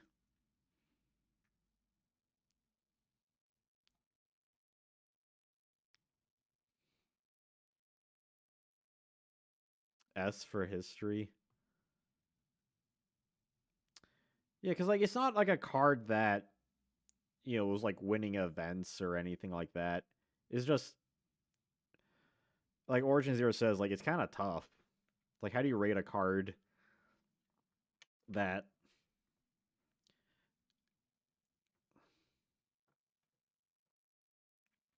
it's weird?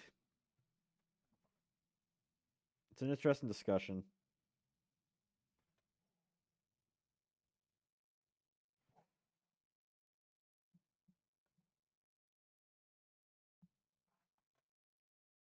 Yeah, it's not good, but it's weird.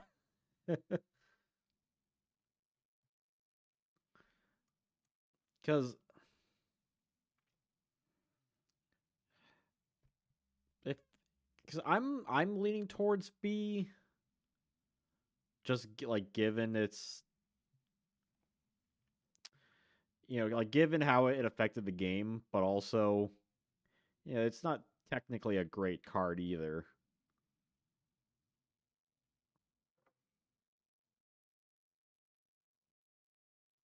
I'm feeling B.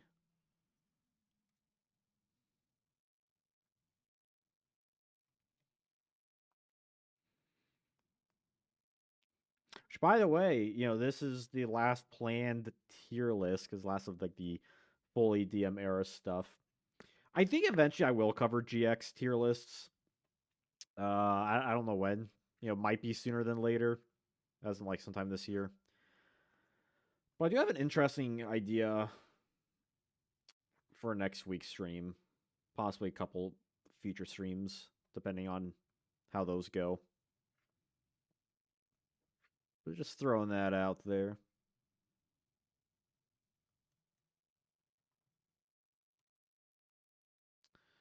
Centrifugal field. When a fusion monster is destroyed by a card effect specific, you can special summon one of the fusion materials. This seems really bad because it's like it's like not even protection. It's just something that you need to have in case something gets destroyed, not by battle but by card effect. Like why is it not just if a fusion monster is destroyed? Why does it like limit getting use of like these cards? This feels almost like an F, honestly. Because if it feels like there's so many like barriers of entry to play it. Big title name, no effect. Cool art though. I mean, sure, but there's also like this is also assuming that this is how your opponent ends up removing the card,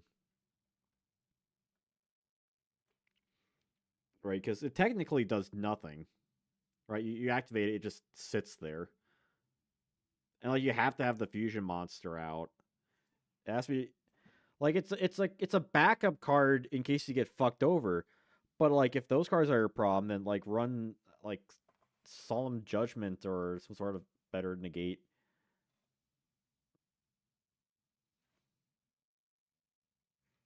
Like it's kind of cool that you can recover one of the fusion cards,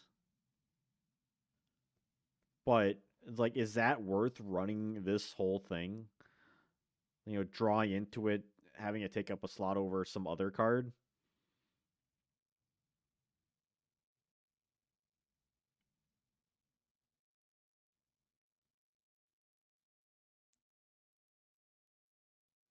Like yeah, because like you gotta fuse with it. It's just like giving like another card that's just like what is this?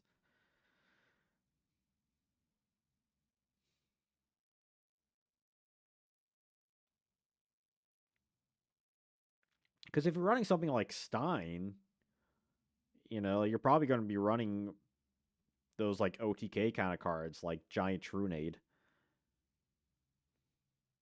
or Solemn Judgment or Magic Jammer, Seven Tools,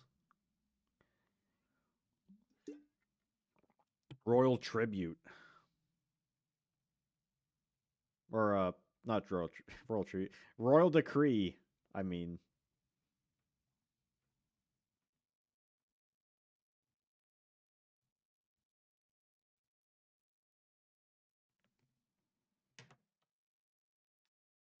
Centrifugal Field.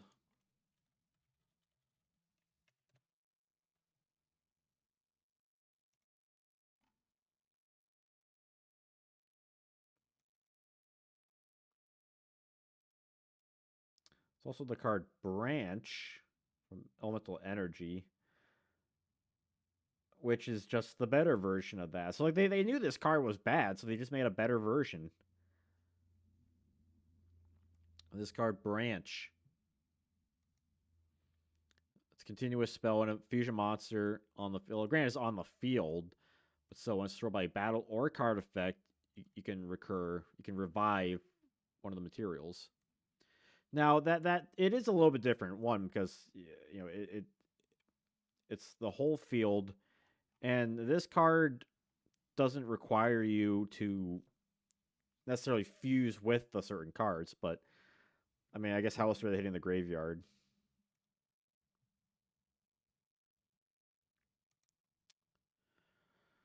I don't know. I'm feeling F. I could see an argument for D. I don't know. It just feels like it's like compared to D. It feels like it's really just missing the mark.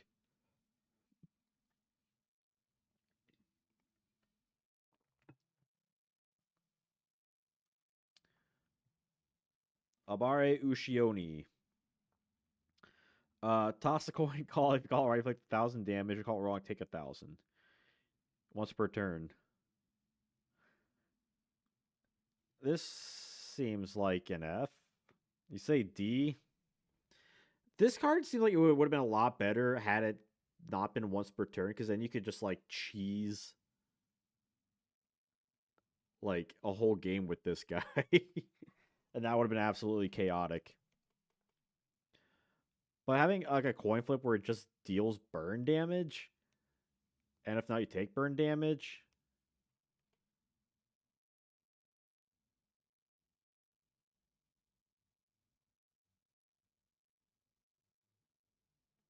I'm seeing D's.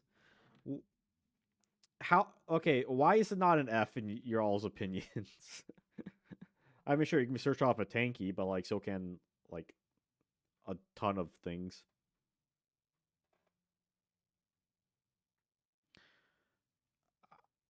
Sure, but also like Jiken Bakudan does something.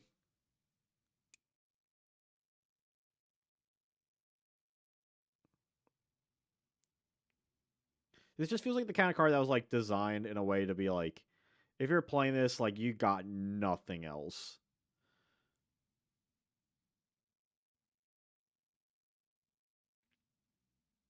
Like you might burn the opponent, but the set also gave us Meteor of Destruction.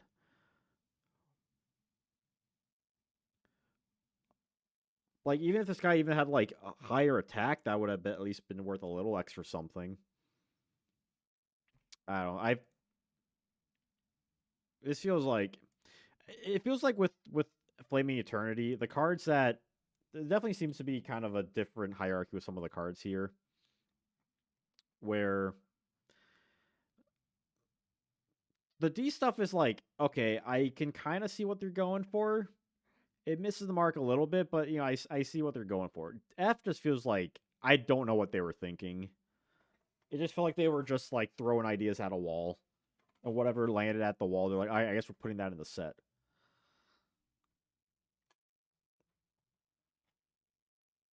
The Seinfeld Yu-Gi-Oh. What's the deal with centrifugal field? Two of the card are pack filler. Let's do a game reference. Hey Lee, what's up? Hey Jane, I've been playing the Japanese deleted. Oh, Blast Magician. This guy's kind of interesting. See a little play in speed duels, but obviously we're not talking about speed duels here.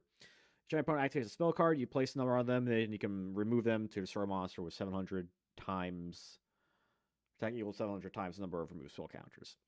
So if you like get rid of two spell counters, 1400, 3, 21. Oh yeah, the art's really, I really like just the magician art. It is really fascinating. The magician look in Yu-Gi-Oh, right? Like it's not really what you think of when you, cause if you think like normal magician, right, you may think of something closer to a white magical hat. But this whole magician thing with like the weird pointy hat and whatnot. Yeah. If this guy was released earlier with Elma stuff, I mean, granted, we got kind of similar stuff with like Magical Marionette and the Megaton canon thing. Oh, nice. Japanese Dark Duel stories. Hell yeah. Yeah, more of a magey side. Yeah, I think C is a fine place for this guy.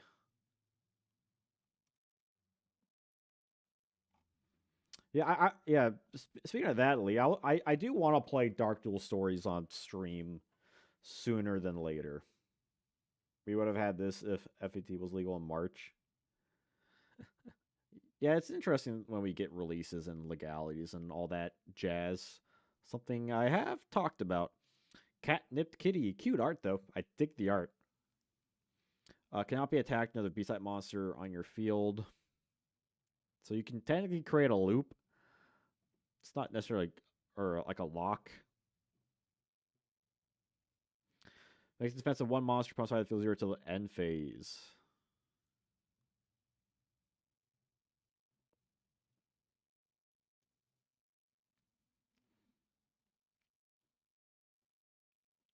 D. Yeah, I think it's a D. It technically has some usage, but you'd be kind of hard pressed to play it. Opening in school is really good too. But that card also has better targets, especially by the point that's released. But speaking of animals, though, there's also a lot of like animals, beasts, and beast wars in this set. Increase attack of all beast type monsters that you field by 200 for each beast type until the end phase. Until the end phase. And it's a quick play too. Freaking Ojama King there. Yeah, the art's pretty hilarious. Especially you see like Rescue Rabbit there, which was in the set, and classics like Bazoo, and even OCG cards like Neko Gal and I think it's Great Bill back there. I think that thing with the four wings, I think that's from Volume 4.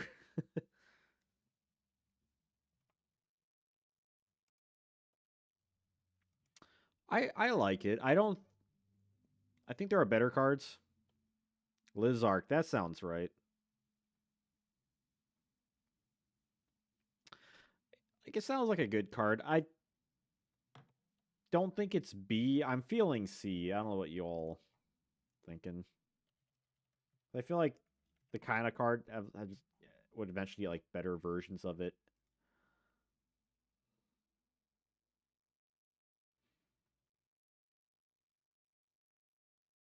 Yeah, I'm feeling C. Yeah, definitely. If you're the fan of like the Beast adjacent cards, this definitely is like a good set for you. I like move this up slightly. Yeah, it's fine.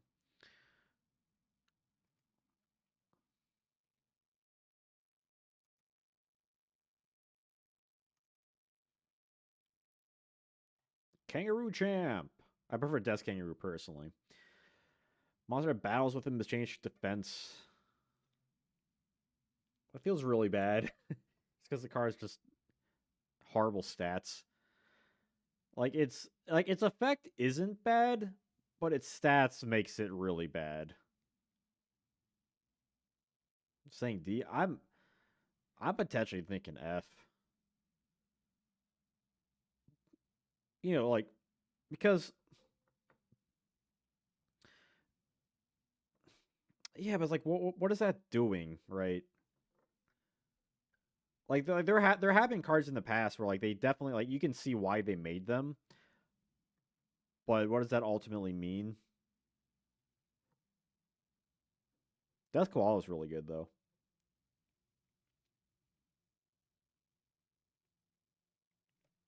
Yeah, I'll put it in D. It's not making me as angry as like other cards, and I can see the usage.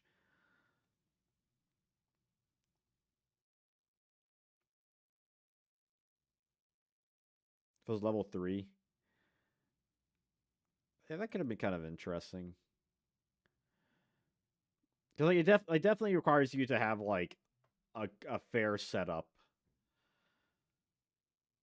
Poison Fangs. Each time a B-side monster inflicts battle damage to your opponent's life points, with 500 to your opponent's.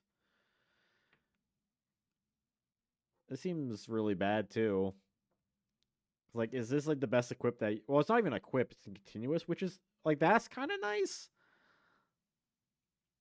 Which is kind of funny that like it's obviously a new version like Beast Fangs, which that was equip, but this is not an equip. I guess like my main thing is like, Like, why are you running this? You know, it's like people weren't running like Coffin Cellar, you know?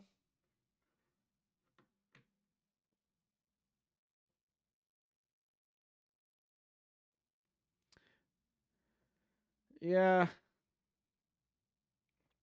I guess, yeah, continuous kind of saves it, doesn't it?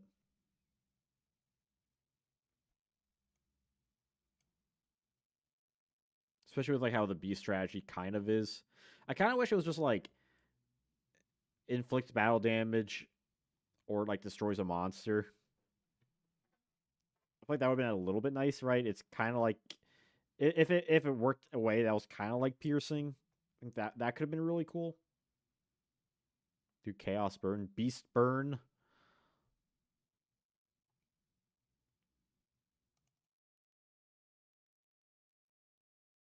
see shadow slayer, cool art. It it kind of looks like oh what's that card from like SCK assailant something dark assailant. Uh, if the only card responds monster zones are defense monster attack directly. Yeah, it doesn't really work with like level limit, does it?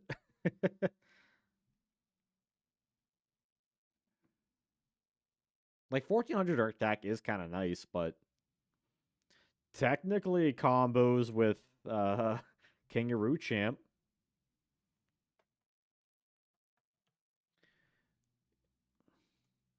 Yeah, probably D. It's a bit too specific.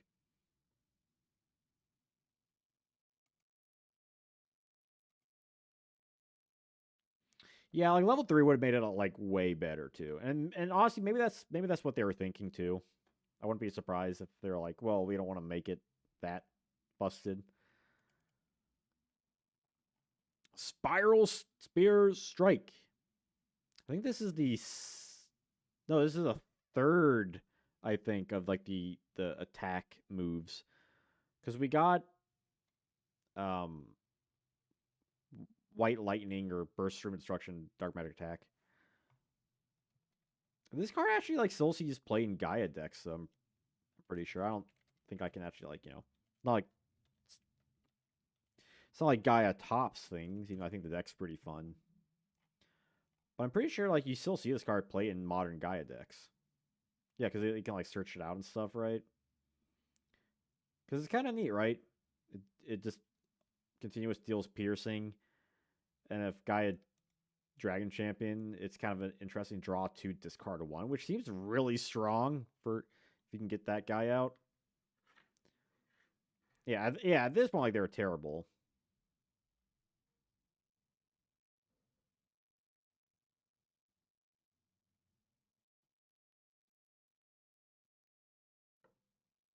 Like I do wonder how useful it is. Because why I think a lot of their fusions are considered Guy the Dragon Champion, right?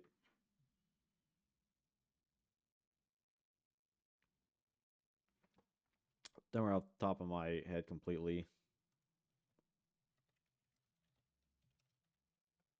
Well, there's Sky Galloping Gaia,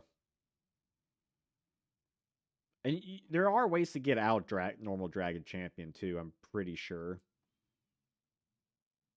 because you have cards that are Gaia and cards that are Curse of Dragon. I'd say C just because like the deck still plays it right, and that's at least worth something.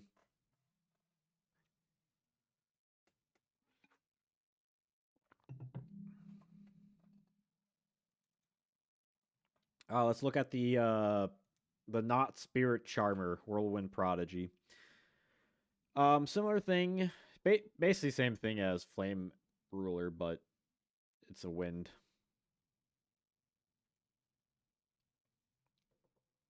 Yo, most what's up? Yeah, freaking Gaia, like the was it Knight of Legend in Speed Duel? Like that was fun. It's a fairy Valhalla. Smorg. Yeah, I'd say this guy is another C. Like, same basis like Flame Ruler. Gets the same kind of thing going.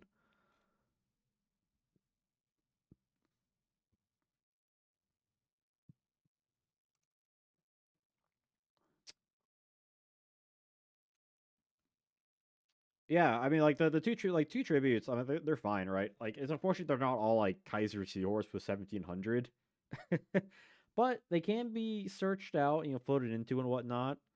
So they do have usage. Their stats are decent enough. Because does the Angler one have 1500 attack too? Yeah, like there's not necessarily great win targets, but I mean it's a card that it only like as long as like you're able to play it in a relative like speed environment, it's going to be around, right? Like if you want to play like I mean you could technically play like Wing Weaver, which has high attack, and some more would be released kind of later, but Kazajan is like a fairly good card. I did have a Kazajan back in the day too, so like I could have played it. That was the only Gate Guardian piece I had.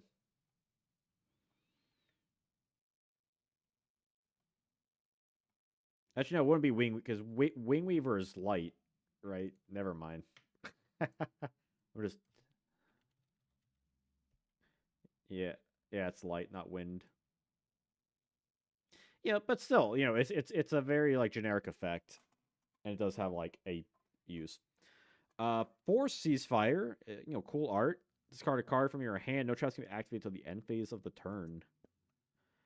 It's interesting. So, well, here's the thing: we have Royal Decree, but the benefit with this card, right? If you have like, let's say, like a Sinister Serpent, or if you want to discard like a Light or Dark or whatever, or whatever you need to, it doesn't shut traps off like entirely. So if you need to stop it for like a turn, but still keep your stuff active and running for like following turns, it allows you to do that. Like that was a big benefit for Trap Stun. Was that Trap Stun allowed you to kind of like continue your things afterwards and disrupt the opponent from stuff like Royal Oppression. Um, I don't think so most because it just says no trap cards can be activated. It doesn't negate trap cards.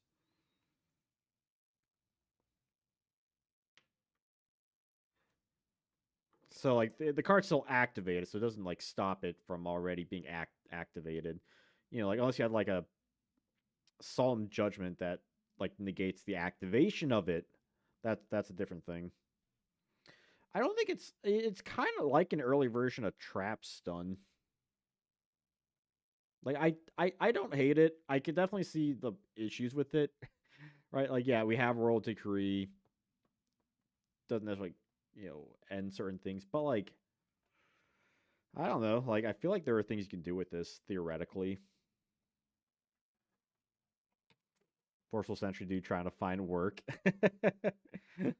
Like, don't you get banned too, ceasefire guy? Don't you get banned too?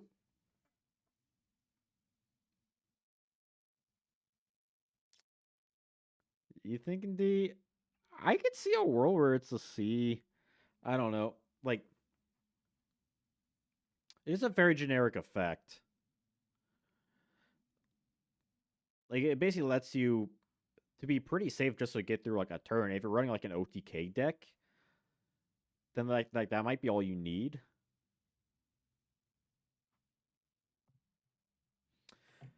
I mean, sure, but like there are plenty of cards that don't necessarily see like meta play. I mean, I know it runs ceasefire as is anyway, but like I'm just looking at like trap stun as an example here of like of the card like as card design goes, right?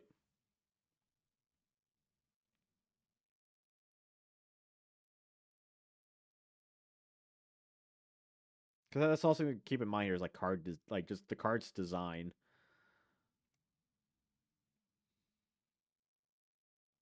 I don't think it's as bad as like other people. Like, yeah, obviously, I don't think it's something that people are going to start playing or anything like that.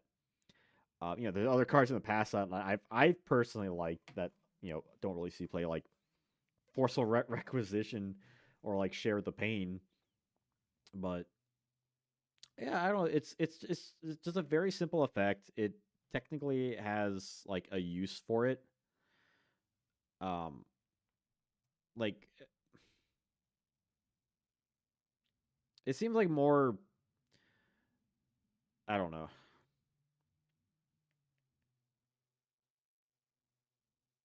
Like if you want to get a playthrough, it lets you get that playthrough more or less, and it doesn't just shut off all your cards. Like you probably wouldn't activate this like in the battle phase per se, but if you want to like be if you want to have something safely attack, if you want to safely summon a card, Share the Pain does has seen play in like different formats and stuff in the much later years. Like Speed Duel. Some decks don't mind playing it. Like just tributing a monster is a strong effect. That's card I have like Theorize and Critter format because it can auto trigger Sangan or Witch. I don't. I'm gonna give this a C, just for the card design, because at least I feel like they gave like good thought for it and didn't neuter it, which I very much appreciate.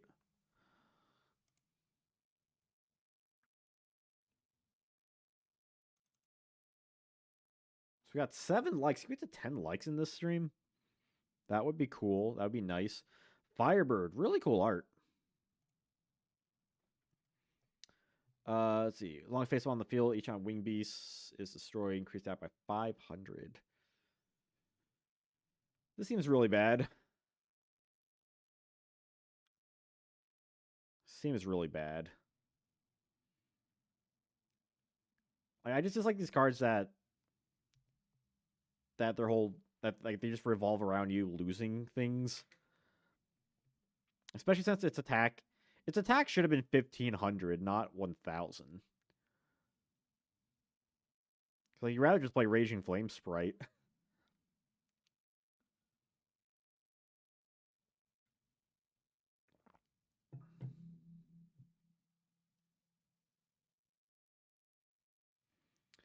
Yeah, it seems like really, really awkward to play. Like his art's really cool, but yeah, I'm feeling F.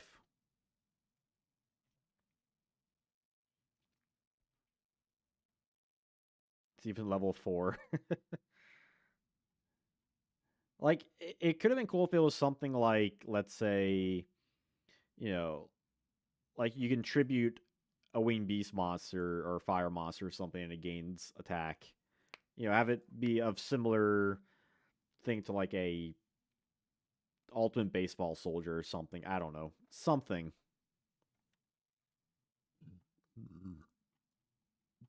Let's look. I'm gonna hold off this card for a second.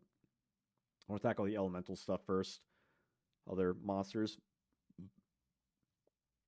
Now we get some more Element Doom. It's a dark with an earth on the field. Negates effects of effect monsters. That's not bad. Wind. Sort of monster can attack again. I think the problem with a lot of these cards that I feel like the only one that's like really good is honestly Source, because Source gets that attack boost. Because 1,500 just it feels way too weak for these cards. Like the effects they get are good, but it just feels like the stats that they're left with definitely leave them lacking to make any real use out of it. I mean, as far as this guy goes, like they're both fine effects.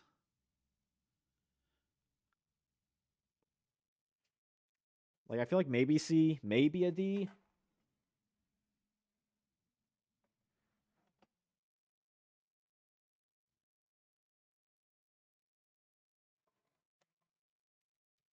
So the other one we get is like the light Valkyrie. Which this one does get a boost, but it's fire, so it's like that's even more awkward. At least, you know, probably like your best case scenario with this guy is that you're running him like in an earth deck. And this one, Valkyrie's definitely worse. I mean, it's nice that they can be like floated into, I guess, and like searched out, but I honestly rather just have the like given their effects, I'd rather them just have better stats. Being wrong anatomically. Yeah, well, what is this? What is she even doing? Two volcanoes. I mean, it's kind of cool. You see like the volcanoes in the water in the background. This guy, I guess you see like the wind, and I never really noticed like the wind and the ground. Like they actually fit them in the art. I feel like with these guys, it's Doom. I would say you see this lady, D, potentially even an F. Honestly,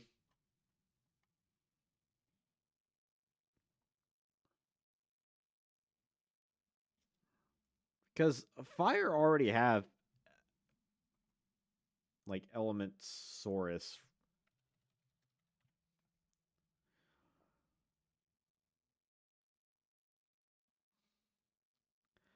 But I suppose if you like needed a light and a dark for like some chaos thing, eh. And if you rather like if you needed to fit in Valkyrie instead of Source, I suppose like in a fire deck,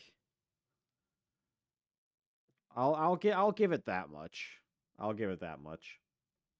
But then with all the element stuff out of the way, we got Elemental Burst. Tribute each of wind, water, fire, and earth. All the main attributes. Your side of the field, destroy all cards opponent's side of the field. And this seems really bad because it's not like tribute. You know, like let's say like a Doriado. It's one each.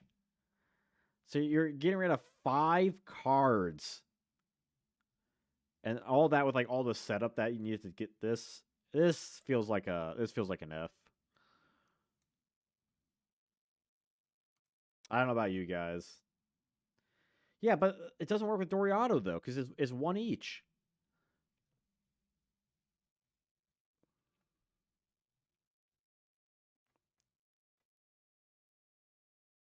It says one each, in which Doriado is not one each. Doriado is a single card. Like I could be mistaken, but I do not think that works with Doriado.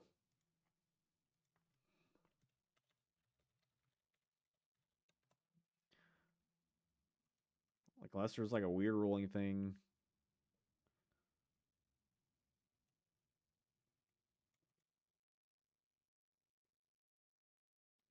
Oh, there is an old ruling in regards to Doriado. Um, yep.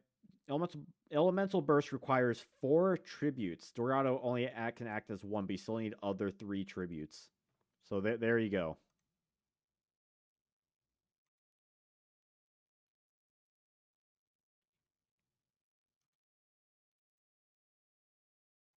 Spell Absorption. Oh, by the way, if anyone's not part of my Patreon, you have a little Patreon thing down there. $2 a month, as little as $2 a month. You know, help support the channel in the future. You'll even get a shout out. Has this card been played competitively? Each time a spell activate, increase life points by 500. It's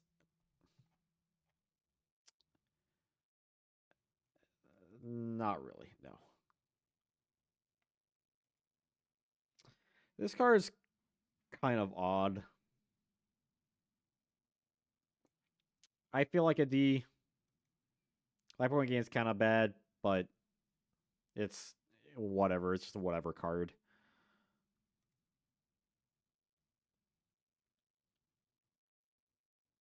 Do do do do. Mechadog Marin. When it's destroyed by battle, 50,000 damage to both players. When it's destroyed by card, effect. 3,000 damage to your opponent's life points. That seems really bad, right? It's like you take 1,000, and that's not fun. Like you could play, like combo it with Barrel Behind the Door for 2K, but that feels like such a waste of cards to just pull this off once. And if you want to get the only solo thing, you have to be destroyed by card effect. That even that's still really bad.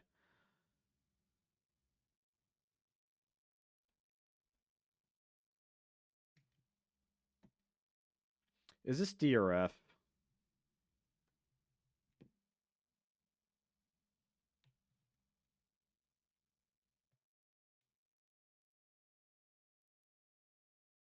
Hmm.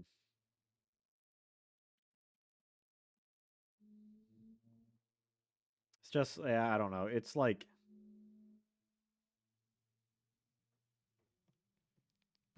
yeah, it's like why would you even really play this card? I think I don't see like a real reason to play it at all. Especially because like at this point, like if you want to run burn, like you gotta run like good burn. Like there's no excuses to run like suboptimal burn cards unless you're like really testing like something out. Like if you want to test out like a dark room of nightmare or something, or a different kind of burn deck. But even that, like that, even something that's more like a slow burn by like monster destruction kind of deal with like coffin still. You still wouldn't really even be playing Marin.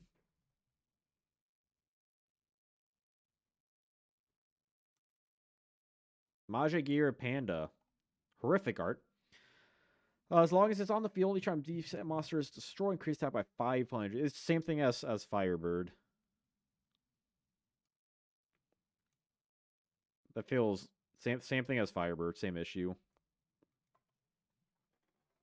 It needed like even if it had like 12, 1300, 1400 attack, right? At least then it gets one buff and it's like, okay, it can be kind of like deadly. It doesn't even get that.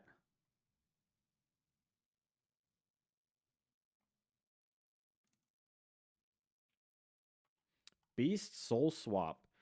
Returns a beast monster your side of the field to the owner's hand. Special summon one beast at the same level as the monster you returned. This card is pretty solid. You can basically like chain to removal and then summon it back out, right? Essentially, just like it. Yeah, what you can do. I mean, you can use it during like the battle phase, right? Attack, use this, bounce it back up, and then just attack again, right? Potentially like a different monster with like another strong effect.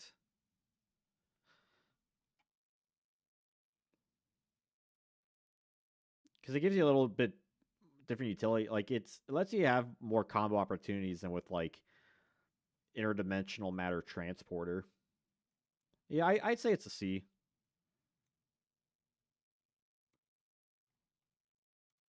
Assault on Goblin Headquarters. Let's see. Select a monster on your side of the field, destroys it, sends 2 cards to the top of their deck to the graveyard. Uh, that sounds like an F. It almost sounded cool if it was going to be like a.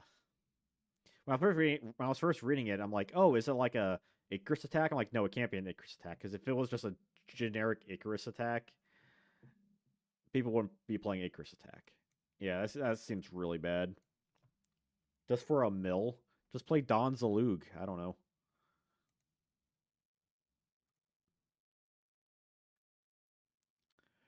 know. Big tusked mammoth. As long as it's on the field, monsters on your opponent's side of the field cannot attack the turn they are summoned. This card was, I think, just recently introduced in Speed duel. It's definitely interesting, right? Like you get this out and it just slows down your opponent because it's just your opponent too.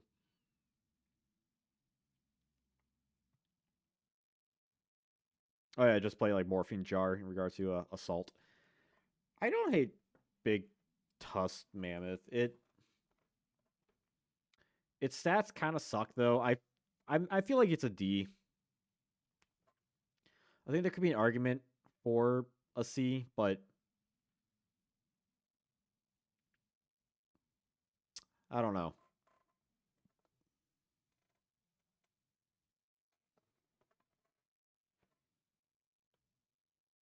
Yeah, like a one tribute. I feel like it would have been better if it was. Honestly, I feel like this thing should have maybe just been like a defender. Honestly, like swap its stats, make it a 4-star. Like it's an interesting floodgate monster. It just needs like a little bit more attack, I think. If you want to like take it for like what it's doing. Also give it more defense. Yeah, like it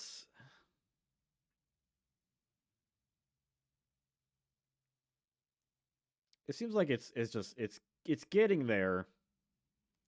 It's not quite ready to come out of the oven quite yet, I think.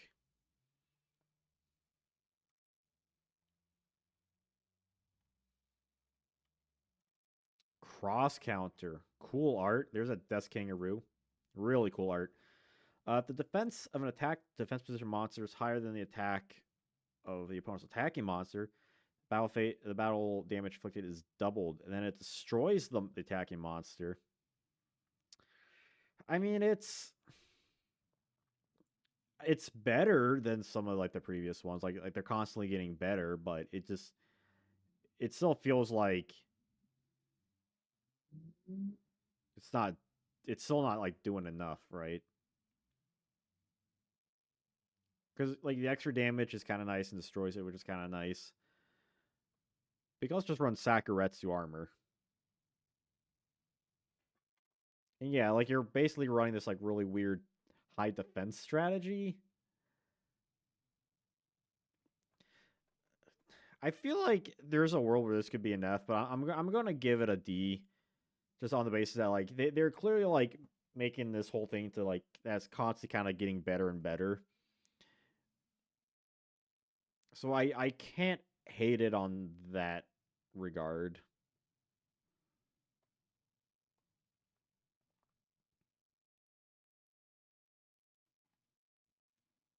How about Silent Swordsman level 5?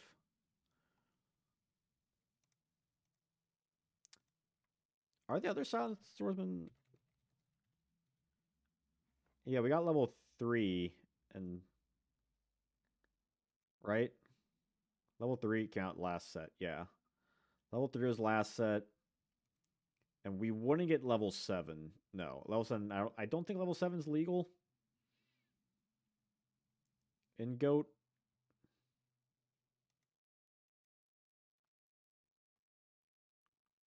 No, yeah, it's not legal in GOAT. So this is the highest swordsman we get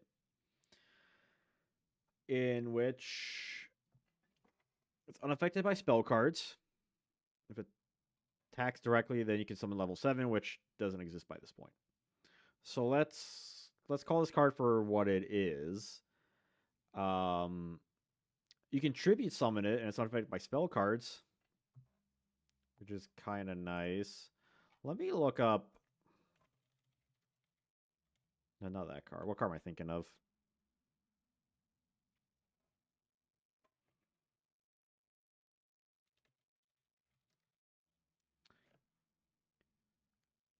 Okay, so it's different than like Chaos Command Magician.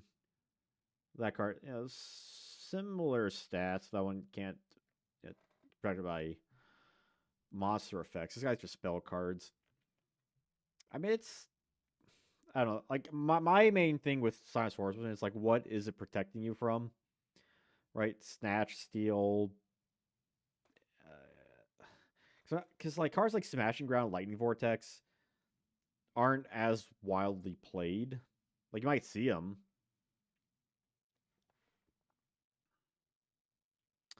I C's probably fine. It's definitely like kind of like it's if you need something that's protected by spell cards, there you go. It has like a fine blanket effect. Stats are okay. It's whatever. It's neither here nor there.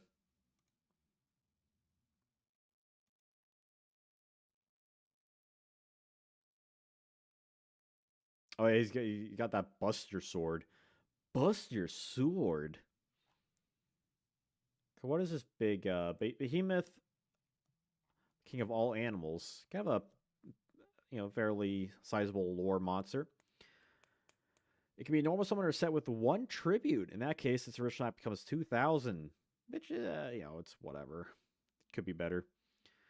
If its tribute summoned successfully, return from your graveyard to the owner's hand number of beast-type monsters equals to the number of tribute monsters. So you can recur up to like one or two beast monsters.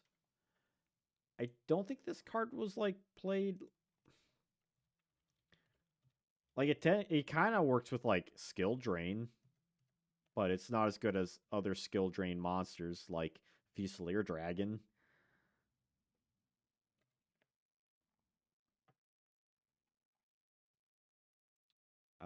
It's not in any meta decks. Is it still played?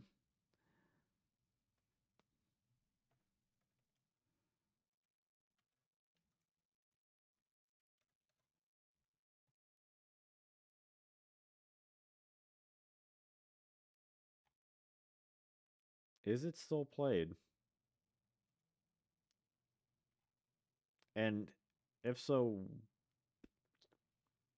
I mean, I guess you can get out with like Beast Soul Swap.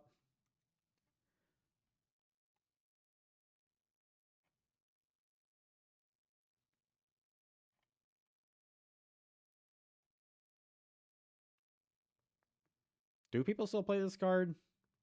I'm just trying to think like what use does it ultimately have?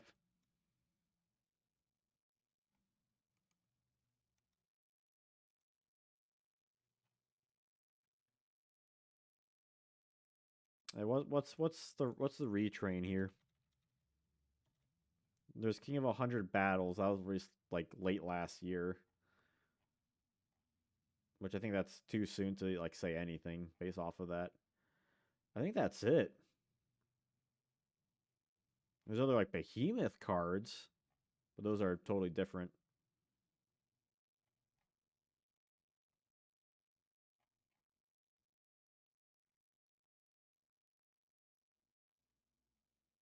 Because you need a tribute to get its effect off, and that feels a little sus anyway, right?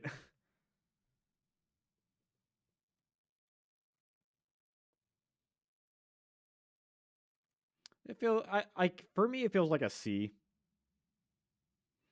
I mean, like I could be mistaken here. I mean, it feels like a C is probably fine, right? Like you can summon off a one or two, and if you tribute off with whatever, I mean, you're getting those cards back. Yo, Bobby Bear, what's up? Shouldn't like be B tier. So we talked about this earlier. My thing with Insect Knight is that like as this is kind of going off my logic uh with the metal bug in that metal bug it was pretty much only good because of like other cards, right?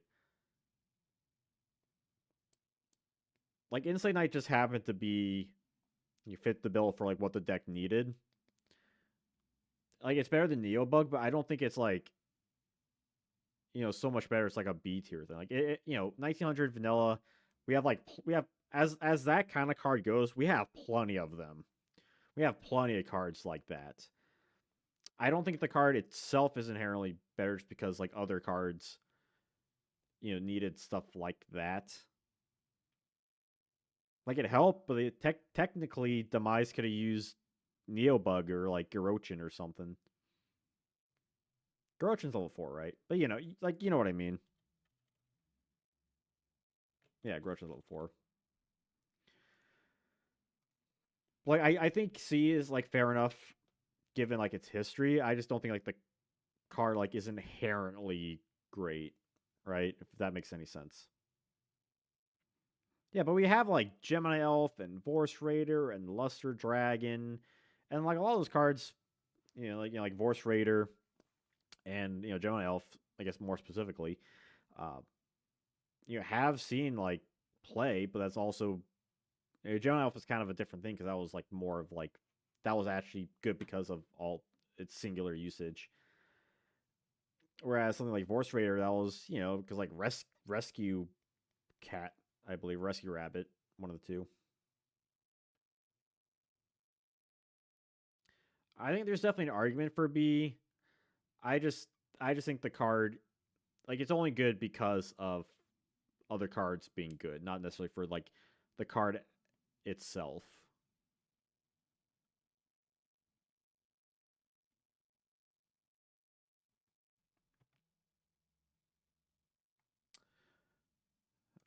I mean, I don't know how far I can scroll up here. Not too terribly far. Like if everyone is saying B, I could make it a B. I'm just using the logic I had with Metal Bug.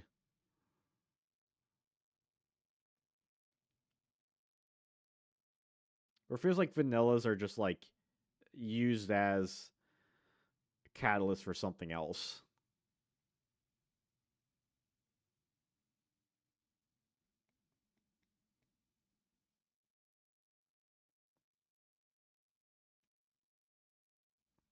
Sure, I mean, but that's like it's like Rescue Rabbit was hit right. Like Konami didn't ban or limit Cabazols or Gene Warped Warwolf or Vorse Raider or stuff like that. Like if it wasn't Cabazols or Sabersaurus, people would just be running a different dinosaur. You know what I mean?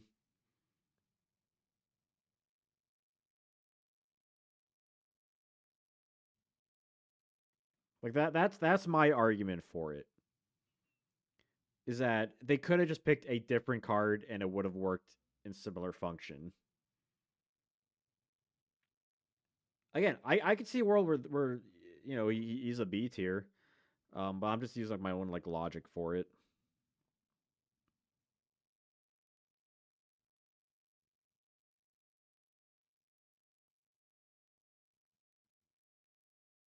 Yo, Elvin at heart, what's up? What's going on? Welcome to the Janjo live stream.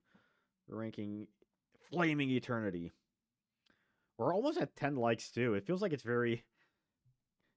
a lot longer than other streams to get to 10 likes. Last Trap. I was kind of saving this card because I really like it. Space Mambo. Space Mambo is fun, I gotta say.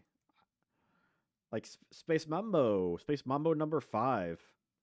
Yeah, I mean, so far the set's like actually like really good, especially comparison. I mean, we're not getting as many like broken cards, but like I feel like on average it seems to be a little more positive than the previous ones. So I was avoiding this card for a while because like I'm a big fan of it. Like when this thing came out, this is one of my favorite cards from the set. Penalty game should have had Yugi on the cover. When your opponent has four cards in their hand, select and activate one of the following effects. They can't draw during the next draw phase, so a time seal, or they can't activate any spell or traps this turn. I mean, that seems very powerful. Because my thing with penalty game is that yeah, it's not always live or anything. And it's very specific with like the things that it needs to do. But like, there's a good chance your opponent has four cards in their hand, and you can. It's a trap, so you can chain it once they hit that. You know, a free time seal or preventing spell traps like that. Because like the thing with like aside from that four thing, it doesn't cost anything. I mean, freaking Trap Dusher needs four more cards in their hand. And this is just a little bit more specific. Yeah, if it only said four, if it was more like Trap Does Shoot, I mean, yeah, we'd be seeing this played a lot more. I just think I find it a very fascinating card. I mean, I will keep my own things in regard, and I feel like D is like would be fair.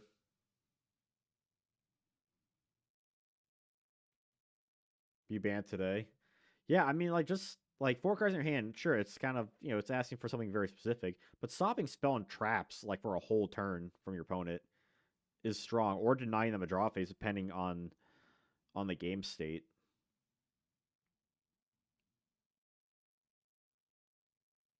But I will be fair and give it a D. I don't think it's F. C might be pushing it a little bit. Yeah, it's a little bit too restrictive. Again, it's almost there. It just needs to be in the oven a bit longer. So we got two pairings. Lastly, almost at 10 likes. Can we get to 10 freaking likes? Goodness, get that engagement up, people. Release Restraint. Tribute a Gear Free to summon Gear Free the Sword Master, in which that card would just be tied to whatever Sword Master is. Which, good stats. Can only be summoned by Release Restraint. Well, this card is equipped with an equip card. Destroy a monster on your opponent's side of the field. I mean, I don't hate it. It's a fun thing for like a gear free deck. Like actually lets you do a gear free deck for one. Oh nice, Restraint. I mean it's fun. I mean the only setup is just having gear freed and then just activating a card from your hand. Like that's like, and I guess this card's in your hand too. But that's pretty much the only setup, right? Like it's not asking much. Like it's hand or deck, so you don't even need Swordmaster in hand.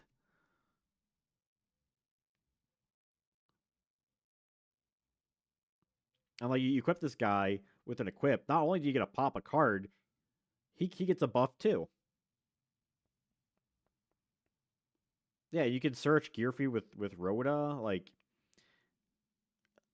and you just use this get like a big beater out too. Like, I honestly think he's like fairly solid.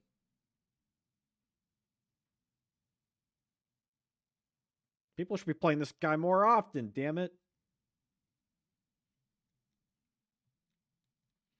Yeah, like it revolves around an equip strategy in which typically if you're doing that, you kind of might as well do like a double tap thing like Metaza or like a Ben K, which is also in this set.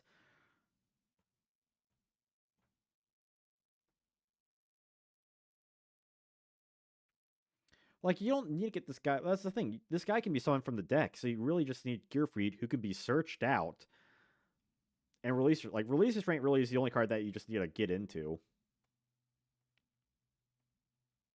Like if you want to run like a package, you could do like 3 Gearfried, maybe 2 Release Restraints, and a single Sword Master.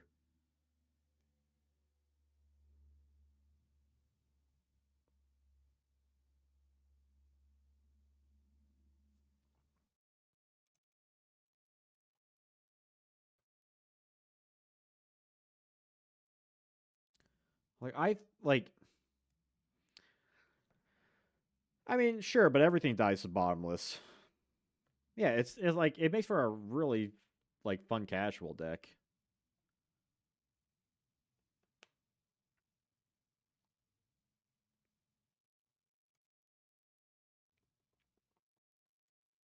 I don't assume anyone's crazy enough to give it a B. I would love to give it a B. I'm definitely leaning towards C though. It feels like most people are talking C.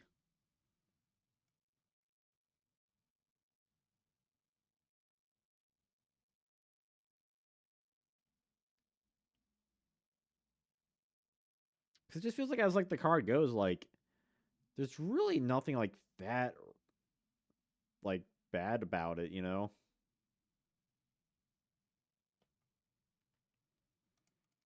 Yeah. Can we get to freaking 10 likes? Come on, people. We just need one more. I'm like eyeing it. I'm eyeing it.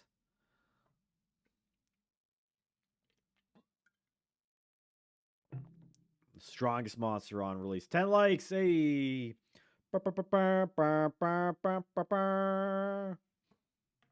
Hey, J Moy. Thank you. Thank you, my man. My man. Your wish has been granted. Farewell. 11 likes. Holy smokes, I didn't ask for that, but I'll take it. Calm down, people. Whoa. Hand of Nephthys. I always loved Nephthys cards. I remember when I first got Sacred Phoenix Nephthys. It was, I think it was 2005, actually, maybe 2006 at the latest. I remember getting this card and be like showing my friends, be like, hey, check this out. And they were like, oh my god, that's crazy. Yeah, investing with Cole, what's up? Are you B-Socks? What? Excuse me. Did you not watch my podcast yesterday with him on it? The top deck guys? With both of us talking? Yeah, hand Nephthys. It's kind of cool. You know, you can get it out with a lot of things, search out with a lot of things. You know, Apprentice Magician, Flying Kamakiri.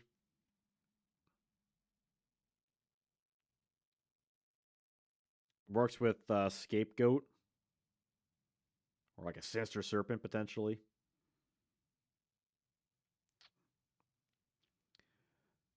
I don't know if I should be offended about that or not.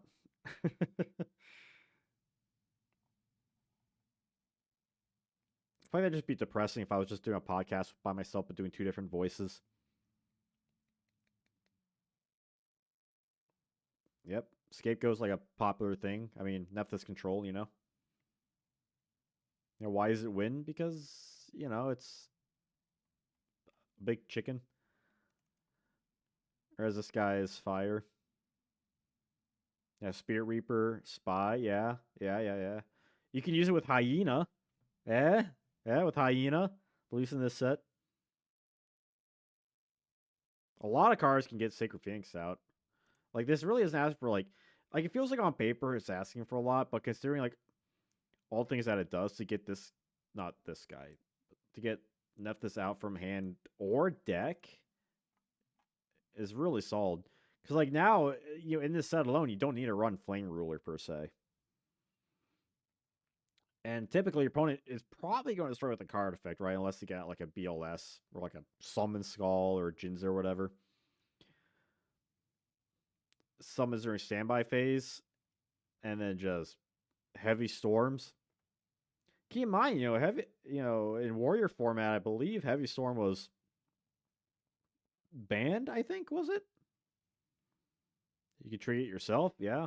Any card effect. You can TT the field. You can try infecting virus. Okay, it was limited.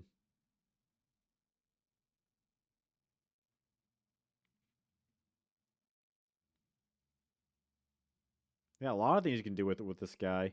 Like the reason why it did so well historically. I mean, obviously, modern day it's a different story, but historically it did. A lot of people really liked playing it. So I guess the question is, where do we want to put like Hand and Nephthys?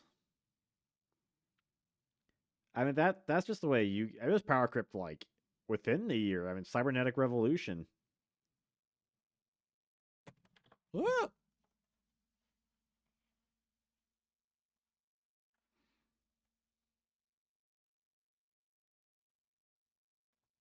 Hamby Phoenix A. Yeah, that's what I'm kind of thinking. I don't think they're like tied together as I was kind of arguing last time with Crater and Crater Incarnate. But Phoenix is definitely an A.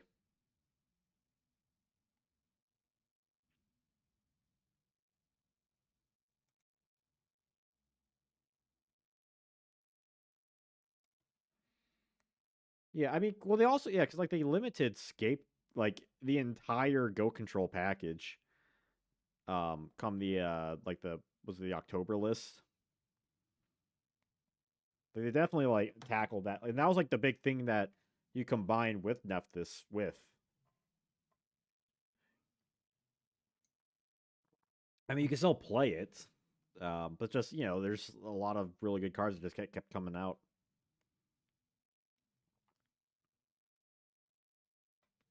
I think Flame Eternity turned out to be a surprisingly better set than the last couple ones have been.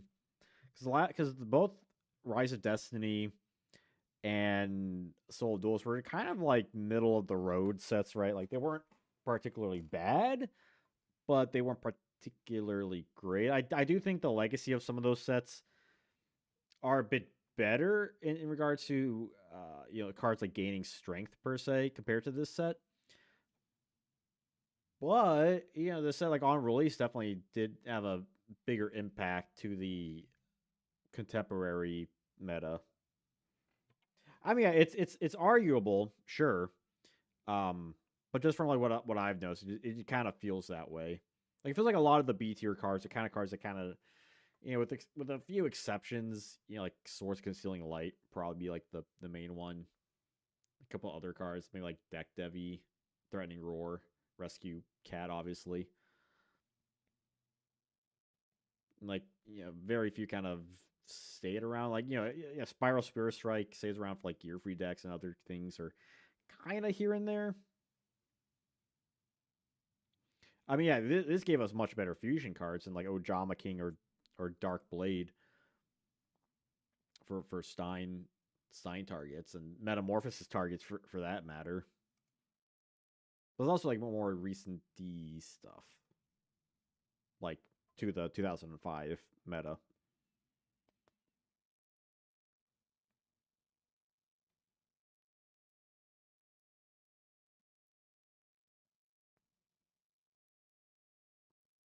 Yeah,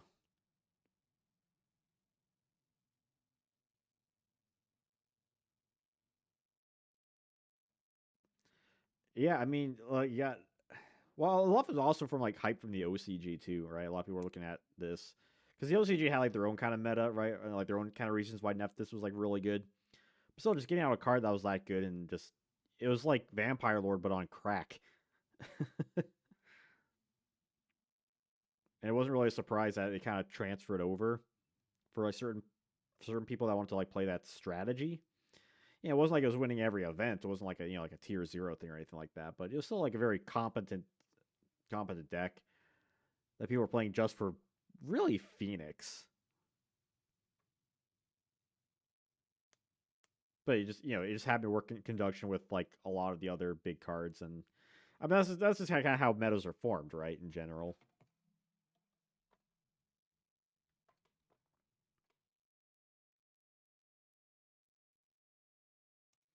I mean that's crazy. We got through all of the DM era Yu-Gi-Oh sets. I mean this has been taking like months, hasn't it?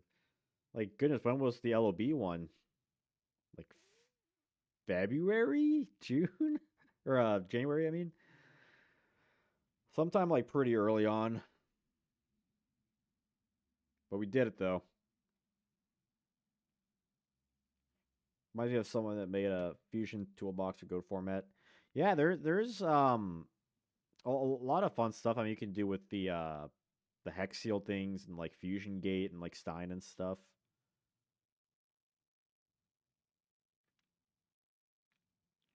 Yeah, there's a Mr. Big Noodle with the zombie deck. That Fear from the Dark. I believe it was Alethea in the past. Like he's messed around with Despair from the Dark. But it's cool seeing cards see like more use.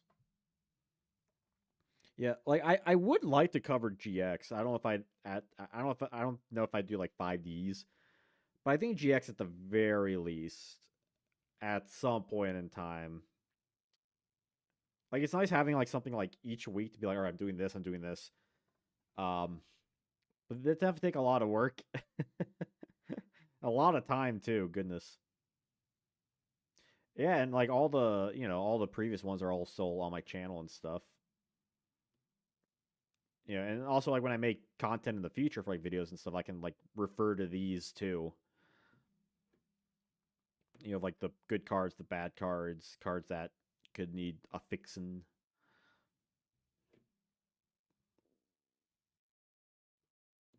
I do have some like fun ideas for like next at least like next week's stream. It might be a little bit more like a little bit more oh what's the word? Discussion based, I guess.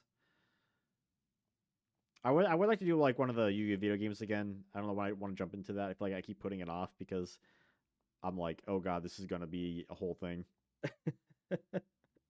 Maybe like smaller projects, like smaller streams for a little bit, for jumping into like another big project like this. Um, but yeah, but yeah, I think I'm gonna call it a stream there. I think it's been a good amount of time. So thank you all for watching, joining me with doing all these helping me out with these tier lists. And I'm gonna end it there. So until I see you all next time, this has been the Janjo Zone, and have a wonderful